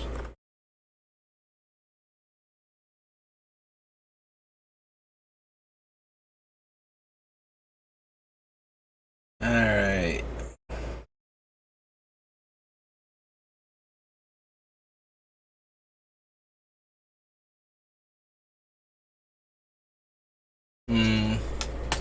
Like, there's a part of me that wants to cut the Barrier Breach also, and just keep the more versatile removal spells in the deck. We are still running into the core, but again, that is more my personal preference for having ways to exile the indestructible artifacts, which is primarily Darksteel Forge. Like, if you are not running into Darksteel Forge the way I have been, into the core becomes a lot less necessary, and you can make room for more widespread artifact destruction. Like I said, Shattering Pulse and Vandal Blast are just as good as Into the Core if you're not running into a lot of indestructible artifacts that you might want to get rid of. Yes, it can destroy, like, Darksteel Ingot, or, exile Darksteel Ingot and Skyclave Relic, but they're mana rocks. Like, you don't normally need to be that brutal to mana rocks. Like, there's not enough value in exiling them most of the time where you shouldn't be targeting other stuff instead. Mana rocks are better when you use cards like Vandal Blast and Shattering Pulse, where you maintain the card later on, or you're blowing up enough other stuff that you're not, it doesn't matter that you're also blowing up the mana rocks, you're just killing everything. But yes, it's taking your opponent off their extra mana, so that's still worthwhile.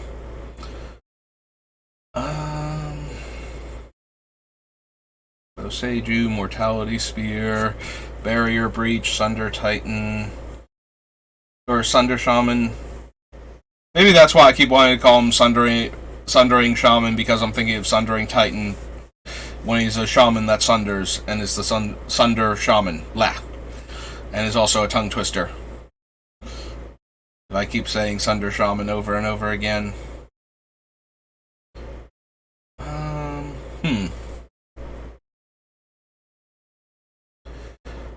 Like, I think you would be okay cutting Barrier Breach, and I might just do that. That does leave me a little light on enchantment removal, and there are a lot of problematic enchantments. Maybe we'll leave Barrier Breach in for now, just as another way to deal with problematic enchantments. Like, when we're at the end and we're looking for those last 10 cuts, it might go, but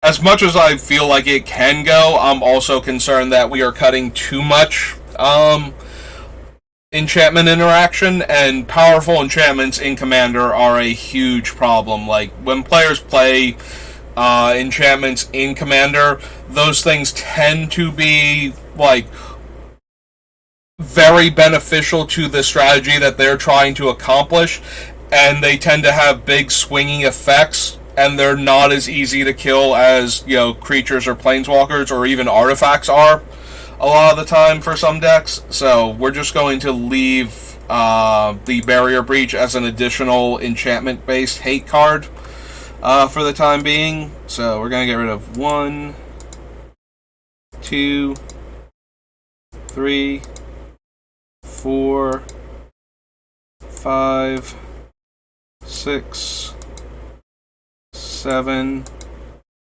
8. Oops. And binding makes 9.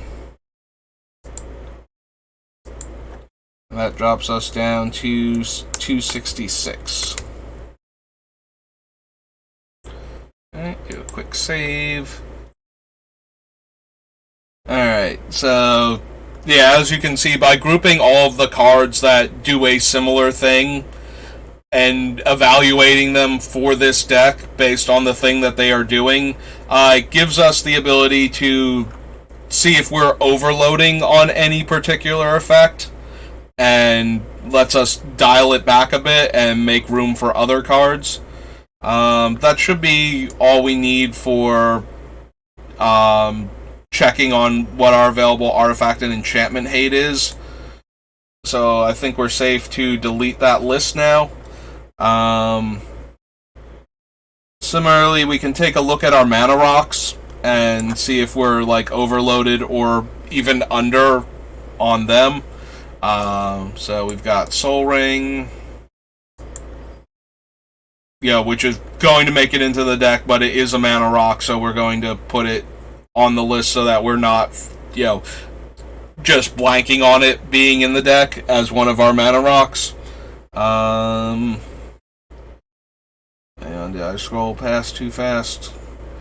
Nope. Death Pits, Bombardment, Jackal Pop, none of these are mana rocks.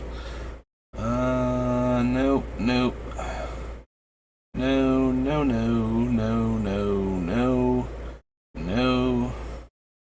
Avatars, Gargadon, Bead, Arena, and Tomb. Soul Gorger, World Gorger. None of these. Seedborn Muse, Decree, Dragon Tyrant. There's Gilded Lotus.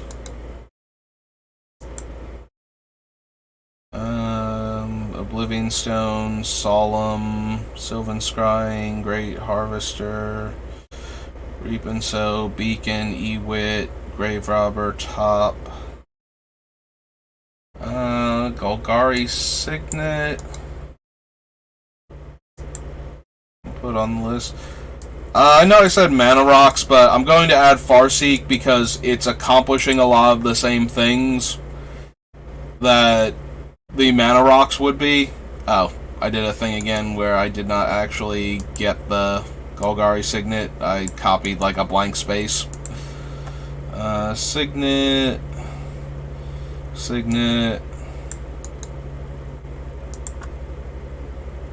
Huh. Oh, no, wait. For a half second, I thought Rakdos Signet wasn't on the list, and then I was like, no, wait, those are cards in the set. It's down below.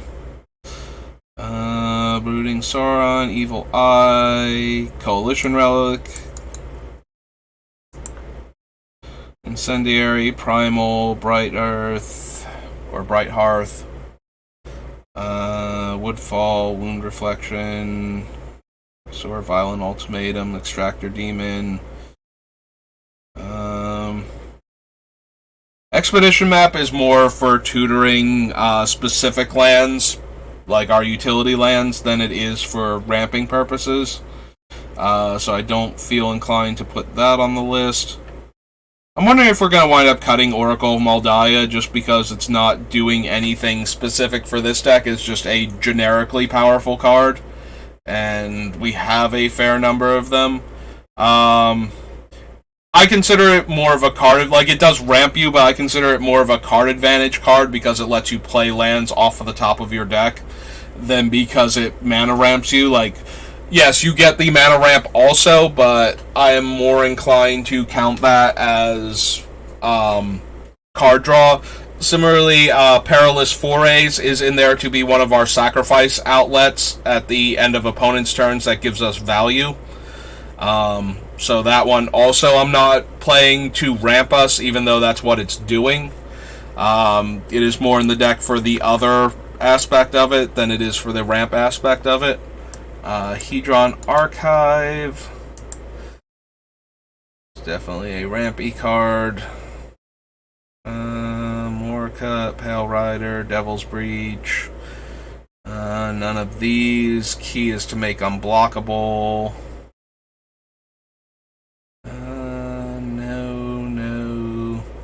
No.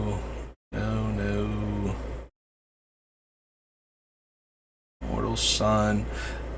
Yeah, Mortal Sun is, again, in here for the card draw, and,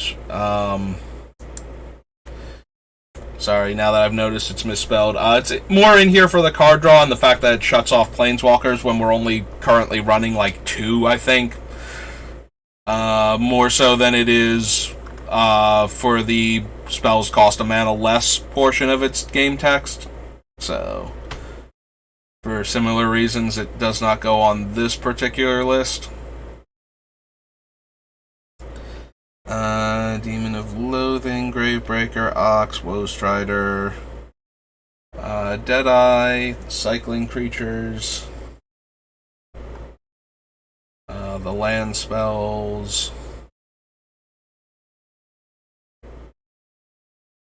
Burning... Oh, Skyclave Relic. Copy that. Burning Rune, Jarl the Forsaken, Carter, Lex, History, Lore Mage, Skullport, Terrace, Morbid Opportunist, Stick Fingers, Celestis. Oh, the Celestis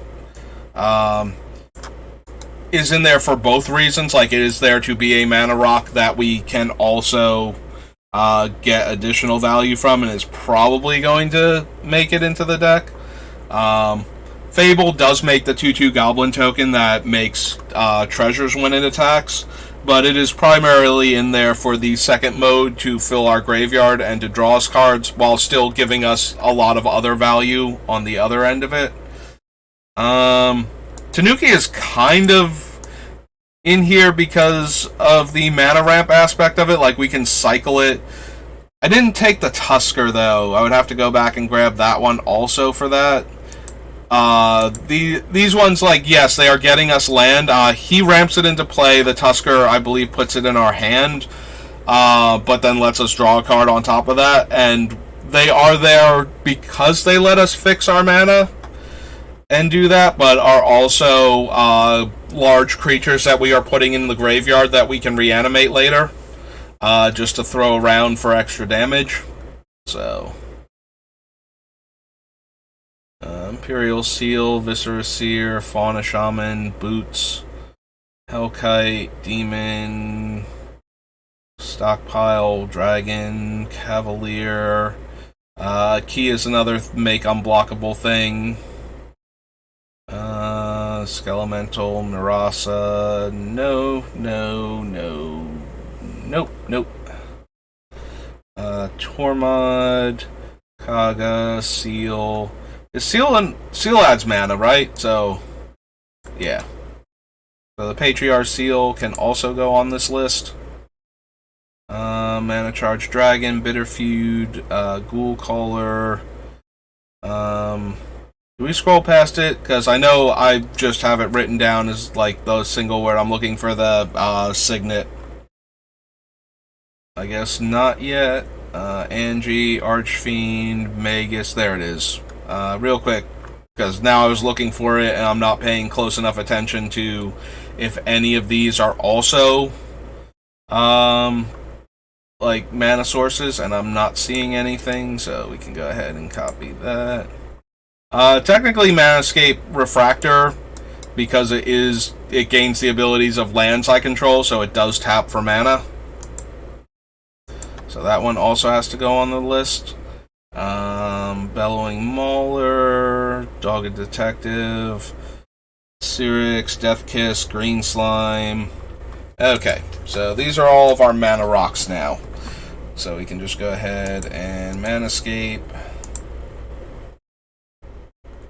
Signet, Seal,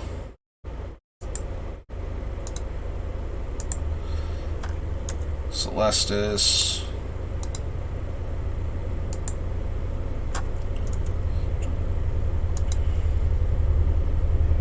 Skyclave. Oops. Sorry. Almost deleted the Hedron archive instead.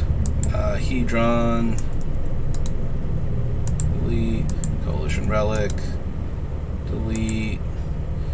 Rakdos Signet. Rule Signet. Bulgari Signet. Farseek.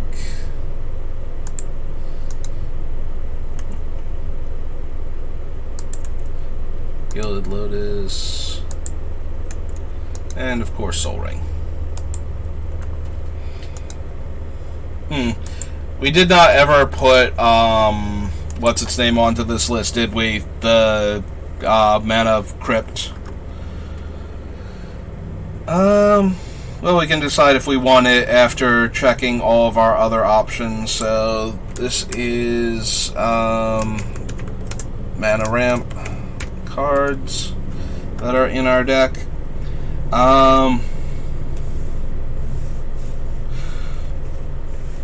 So the Refractor has the abilities of other lands we control. Most notably, this gives it access to Homeward Path's effect. So that way, if we are giving out, because we have to tap Homeward Path to take our stuff back, if we give out stuff on other turns before the turn cycle gets back to us, we would not have access to Homeward Path at that point. So this does let us have another Homeward Path, but we also have Vesuva, and we might be adding the Thespian Stage to the deck for that same reason. It's a 3-mana artifact. It does enter tap, though, which might be another strike against it over some of the other things that we have here. Alright. Since we're less of a big mana deck than I normally am, a lot of our spells we're trying to like get into the graveyard and then reanimate from there rather than cast them ourselves. I feel more comfortable than I normally would cutting Gilded Lotus. Also, Hedron Archive made it onto the list primarily on the back of it makes it into a lot of my decks because you can sacrifice it later to draw the 2 cards. So I think both of them can go in favor of the cheaper sources. Patriarch Seal and Celestis are 3-mana mana rocks that are also doing stuff that the deck wants to be able to do. So in that regard, we can probably cut some number of like Coalition and Skyclave Relic to make room for them. Arcane Signet is just 2 mana, so that one's going to make it in before like any of the other 2 mana rocks do. Escape Refractor is at least doing stuff that we want. Yeah, I think we have to cut some 3-drop ones, and that's going to mean that the ones that are better generically but are not doing a thing that works with our deck need to go, because we only have so many room for like 3-drop mana rocks to begin with, and right now Refractor, Seal, and Celestis are all advancing our game plan, whereas Skyclave Relic and Coalition Relic are just generically good and in a vacuum better for the most part, because they can ramp us a lot more than any of these things can. But yeah, I think we're safe to cut those. So let's go find all of these things on the list up here. So we get rid of Gilded Lotus. Let's go Relic and get rid of both of them. So Coalition, check. And Skyclave, check. And then we just need the Hedron. Okay. Alright, so getting back down here. Might be Farseek also, and just run the Signets.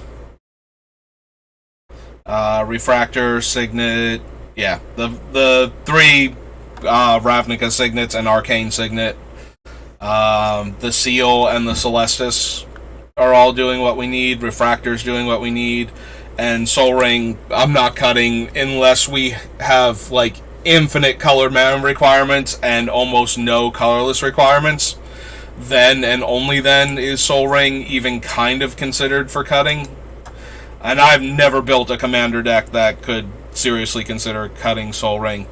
I think I'm okay to cut the 1 Land Searcher that doesn't get Homeward Path at this point. Just to make more room. So that's Farseek. Go ahead and chop that off. And then I think I like all of our remaining mana rocks. I don't want to go too low on those. We're going to run 40 land, but we still want mana ramp of some sort. And I think all of these are doing enough in our deck, or are cheap enough, that they are worth maintaining in the deck. So we can go ahead and get rid of this list now, this subset. And that's 1, 2, 3, 4, 5 cards that we cut off of the list now. So we're down to 261. So only 201 cards left. We're making decent progress so far. Sorry, stretching a bit. Alright, so now that we've evaluated 2 of our important subgroups and gotten rid of some stuff, I think it's time to just get rid of some of the cards that are kind of underwhelming in our deck. I'm thinking Regrowth. Like, we already have Balagad Recovery and Eternal Witness and the Eternalized Eternal Witness. So I think we're relatively safe to cut Regrowth. I don't think we need it specifically. Despotic Scepter has a very real chance of still being in the deck by the end of this. A lot of the creatures that we're tutoring for, we want to tutor into the graveyard, and we have graveyard tutors for those. I think we might be able to cut Sylvan Tutor and Worldly Tutor for that reason. Like, we're putting them on top of our deck when we want them in our graveyard a lot of the times. So I think it's okay to cut those and just have Demonic and Vampiric Tutor and possibly Imperial Seal. We might even be able to cut Imperial Seal. Like, I think it's low enough impact and we don't have enough card draw to guarantee that we put it in our hand the turn that we get it. Death Pits is just for the same reason that we had the other enchantment in there where we wanted to discourage blocking, but a lot of the creatures that we have, we actually benefit from having them blocked, so let's go ahead and cut that. Also, we didn't keep enough of the creatures that naturally lure in our deck. The only one that we're keeping is the Death Touch one, because that guarantees it kills a creature if the opponent doesn't have first strike when they're forced to block with everything, or double strike. I suppose Entropic Spectre can be huge. Like, its commander, players will have giant hands sometimes, and it's always equal to the player with the most cards. Technically not, but you can always choose the player with the most cards to have it be that power. If a player has an empty hand and the player we're giving Entropic Spectre to doesn't wanna, they can always choose that player, but I do still think it's low enough impact, though. Flesh Reaver, just barely, but I feel like we're going to be cutting some number of the creatures with, like, the less impressive things. Outmaneuver doesn't give them the option to deal the damage to the defending creature anymore, and it lets us, like, intervene and go, no, I think the defending player is taking all the damage. I feel like it's going to be a cut eventually. Gamble we're leaving in because we have enough cards that we want to put in the graveyard that we can gamble for things that we are okay with discarding, like then and there. And if they wind up staying in our hand, we have other discard outlets.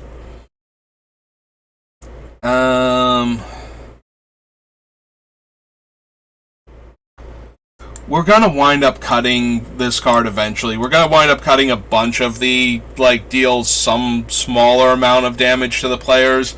I think the evasive ones, the actual evasive ones, are best at that point then.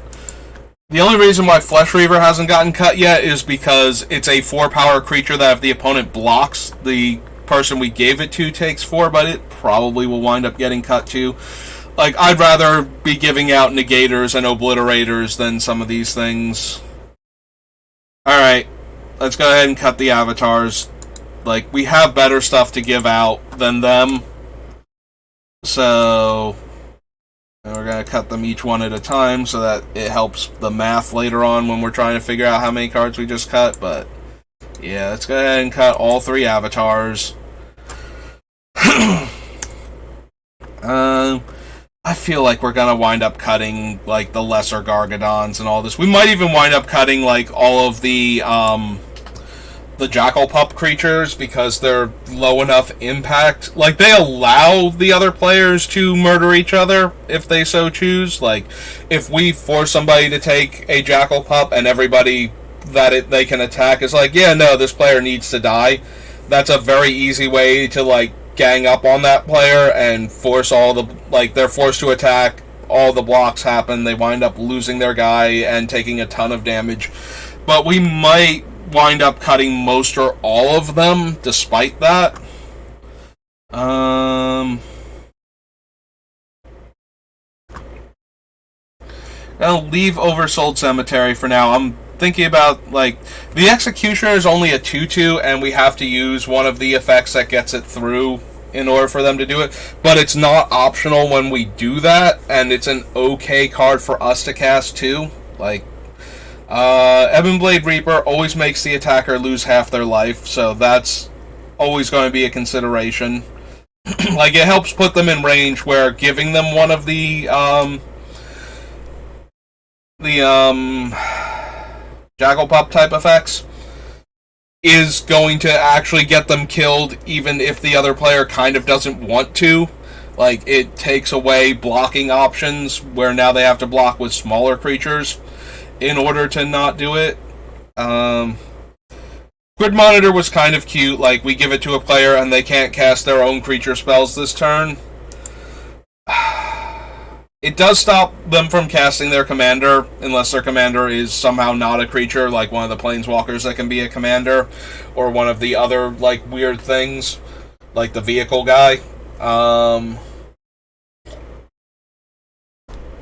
I don't know that that's enough, even with some of the more combo-y commanders, and we have to keep doing it like every turn that we want them to not be able to put their commander out. Yeah, I think Grid Monitor is ultimately going to be a cut. If you like that strategy and you think that would be good in your play group, consider the Humble Grid Monitor. We really should have counted Solemn when I was looking at things that can ramp us, because he is 100% here to ramp us, not necessarily to, be a card draw thing or anything. Like, when I put Solemn Simulacrum in my deck, it's because I want to ramp and then have some card draw afterwards. He's probably still going to sit in the deck for a bit. Reap and Sow is the most expensive version of finding Homeward Path, but it also kills utility lands.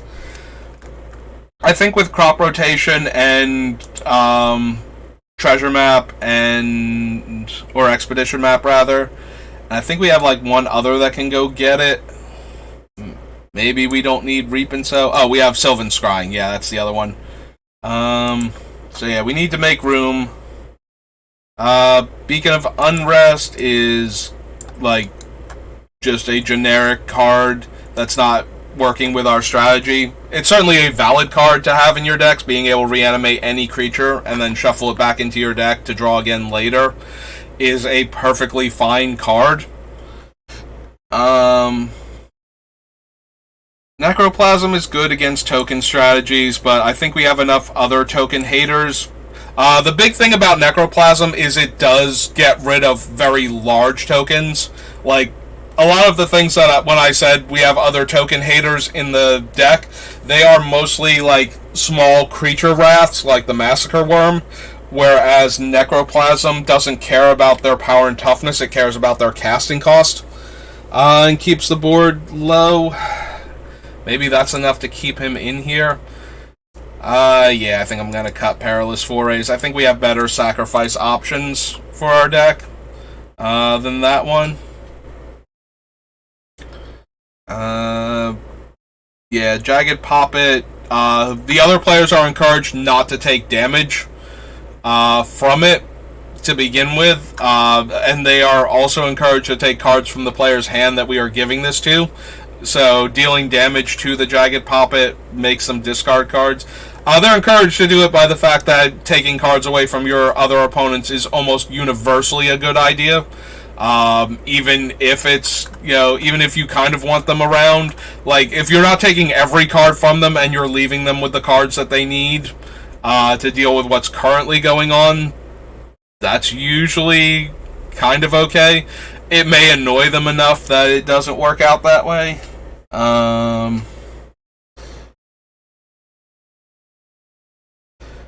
I suppose we have enough wheel effects. Like, if you need another Wheel of Fortune besides Wheel of Misfortune, Incendiary Command is one of the options to replace Wheel of Fortune. But similarly, I don't think it's doing enough of what we need. A lot of the times we don't need the creature to our hand. Like, there are some creatures we want to get, but not enough of them. Being a 5-mana sorcery and a tutor, it does have, like, enough utility, but I don't think we need Primal Command either. I think we cover enough of its bases on other cards that we can get rid of it without it being the end of the world for us. We might be able to cut Rings. We have enough other effects that untap the Bullies that we can copy their ability, and they are the main ability that we would want to copy. So, like, we've cut almost all of the Planeswalkers. It is activated abilities, not triggered abilities, so it's not like we can copy Shriekmaw or any of those coming down. So that's not super helpful. This is just in here to give trample to our larger creatures that we're forcing to attack when they become blocked. And we need too many cuts for this thing to actually have a real chance of still being in the deck by the time it's finished. We might need to look at all the cards that can get the big creatures into our graveyards and figure out which ones we don't want.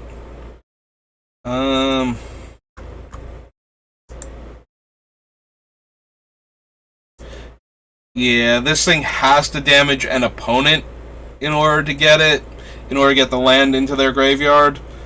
Um, which means that the other player has to take 5 rather than finding, like, you know, a 1-1 that they can throw in front of it, or maybe a 2-2 to trade with it.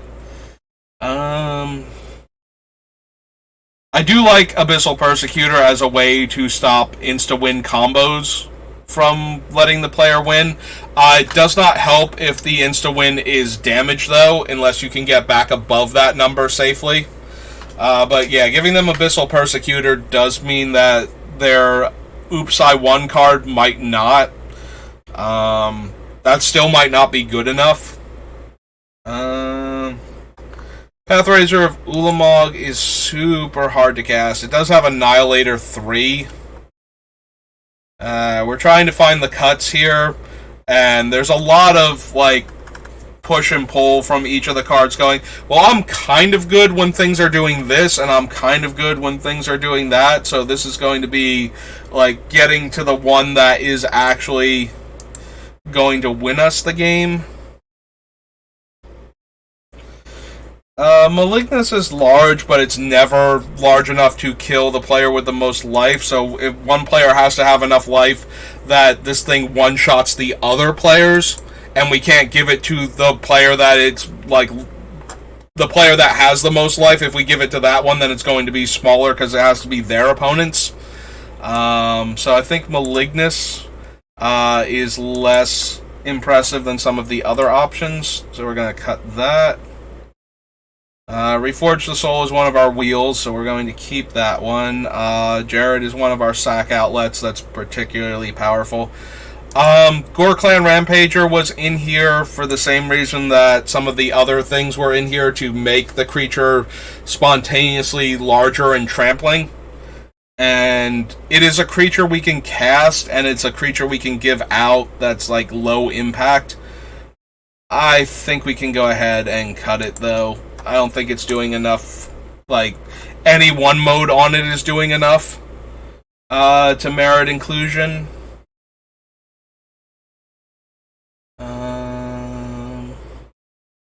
Arc Bond. We might wind up cutting Arc Bond. We do force combat a lot, and we can have this deal a lot of damage. Also, it combos kind of well with the everybody loses a third of their life creature that we can give out. So maybe it stays in. Ghastly Conscription is probably too much mana. It is a more budget-friendly alternative to something like Illusionary Mask, but it doesn't work from the hand the way Illusionary Mask does. It does let us get, like, the big creatures back, though, from the graveyard, and then have them hiding on the battlefield ready to, like, flip face up and suddenly be 10/10s and 9 power flyers and whatnot. But I don't think that's good enough, and we're trying to make cuts. Temur Battle Rage gives double strike and trample. I think that one and Berserk, if any of them are going to make it into the deck, it's going to be those two. I'm going to cut, I think, like, the other Manifest cards that aren't the Scroll of Fate or whatever, the one that is kind of an Illusionary Mask. We might even wind up cutting the Illusionary Mask and the Scroll, because we don't necessarily need them anymore. Like, once we cut it down to, like, only the best creatures to give away, and we suddenly don't have as many bad creatures in our deck that we might need to cast for whatever reason, then those cards are going to go down in value, and they might go down enough in value that they're just worth cutting at that point. These continue to be cards that can one-shot the opponent. One creature or a land might... All of these are so close to being okay, but not. Like, you know, the... What was it? The Ugins thing. Where did Ugins Construct go? Oh, it's up here under Fate Reforged. Yeah, I'm thinking about all of these, and they're just so low impact that they might just need to be cut. Like, This one makes them discard a card. Is only really worth it if the opponent is low on cards to begin with, because we can't keep giving it to them in the same turn without a lot of stuff going right, so maybe all of those can go also. Like, I don't mind giving them one of the creatures that discards their hand and draws a couple of cards, because that's really good against a player that has, like, you know, no maximum hand size and has played something that draws them 15 or 20 cards. And that does happen fairly often in Commander games that I've played anyway, so I'm okay with keeping those. But the ones that just discard a card, like, yes, when I'm first reading them, it's like, yeah, no, this is great, we're going to give these terrible cards to our opponent. Hippo, sorry, we have better cycling options than you. 5 power Trampler is, like, medium, I guess, but Mirage Mirror can copy Homeward Path. It can also, if we gain control of one of the larger creatures, become one of those creatures until end of turn. But it's going to be very difficult for us to get them where we can attack with it, since it's only until end of turn, and the other thing's going to go away. So, Ferocidon, the Immortal Sun. Immortal Sun might just be unnecessary. Like, it's a decent card, and certainly something you can run in basically any deck, but it's not helping us specifically, and it's a 6-drop, and we have a bunch of other expensive things that we need to spend our mana on. A lot of the things that are doing what Rixmati Reveler does are doing it better. We can cut him.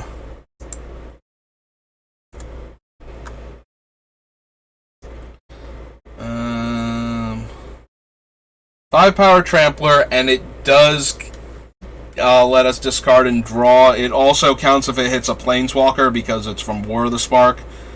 So maybe still Oxabagonis, the Woe Strider as another sack outlet. We might have to do a sack outlets check real quick, see which ones we actually want to keep. We also probably have to do a things that get the cards from our deck or hand into the graveyard and figure out which ones of those we're going to keep. Carter is kind of like, he got on the list because the other things are. Hello, Vulcan. Yes, winning the draft by showing up and then nobody wanted to play with me. Yep. Alright, so we can go ahead and cut Cardor. He's not doing quite enough for this deck either. Oh wow, it is almost 1:30. Well, I feel kind of bad because it is very nearly time for me to stop for now. I'll probably be back on later, but... Oh yeah, no, we're on the cut section now. We are finally actually actively building this deck. We were at 300 and some odd cards to start with. We're getting close to like the mid 200s now with these cuts. Just going through trying to get like the actual worst things to give away. The things that are like the lowest impact, and I've just been cutting them. We're going to cut Sylvan Tutor for the same reason we cut the other Tutor. I don't think we super need the creature-specific ones, so... And they're expensive, so it gets, like, expensive things out of the deck. Don't get too excited. We're probably still running Demonic and Vampiric and maybe Imperial Seal, but that one's, like, has the highest chance of getting cut. It definitely has the highest chance of getting cut. Like, as soon as I said that, Vulcan immediately was like, yes, no, cut the Imperial Seal. And it's like, it definitely has the highest chance of being cut. It is the least impressive of the tutors, and is so expensive on top of that that it just makes the deck more accessible to other players. I think we can cut the Spirit. Like, there are a bunch of them that I almost cut before as we're looking at them, and they're not going to make it into the deck. We just need room for better cards than those. And we do have better cards than those, so I think we're okay doing that. Woodborne Behemoth and the one from the Master set can probably go too. Like, we just need cuts at this point anyway. So, we have better wheel effects than Cavalier.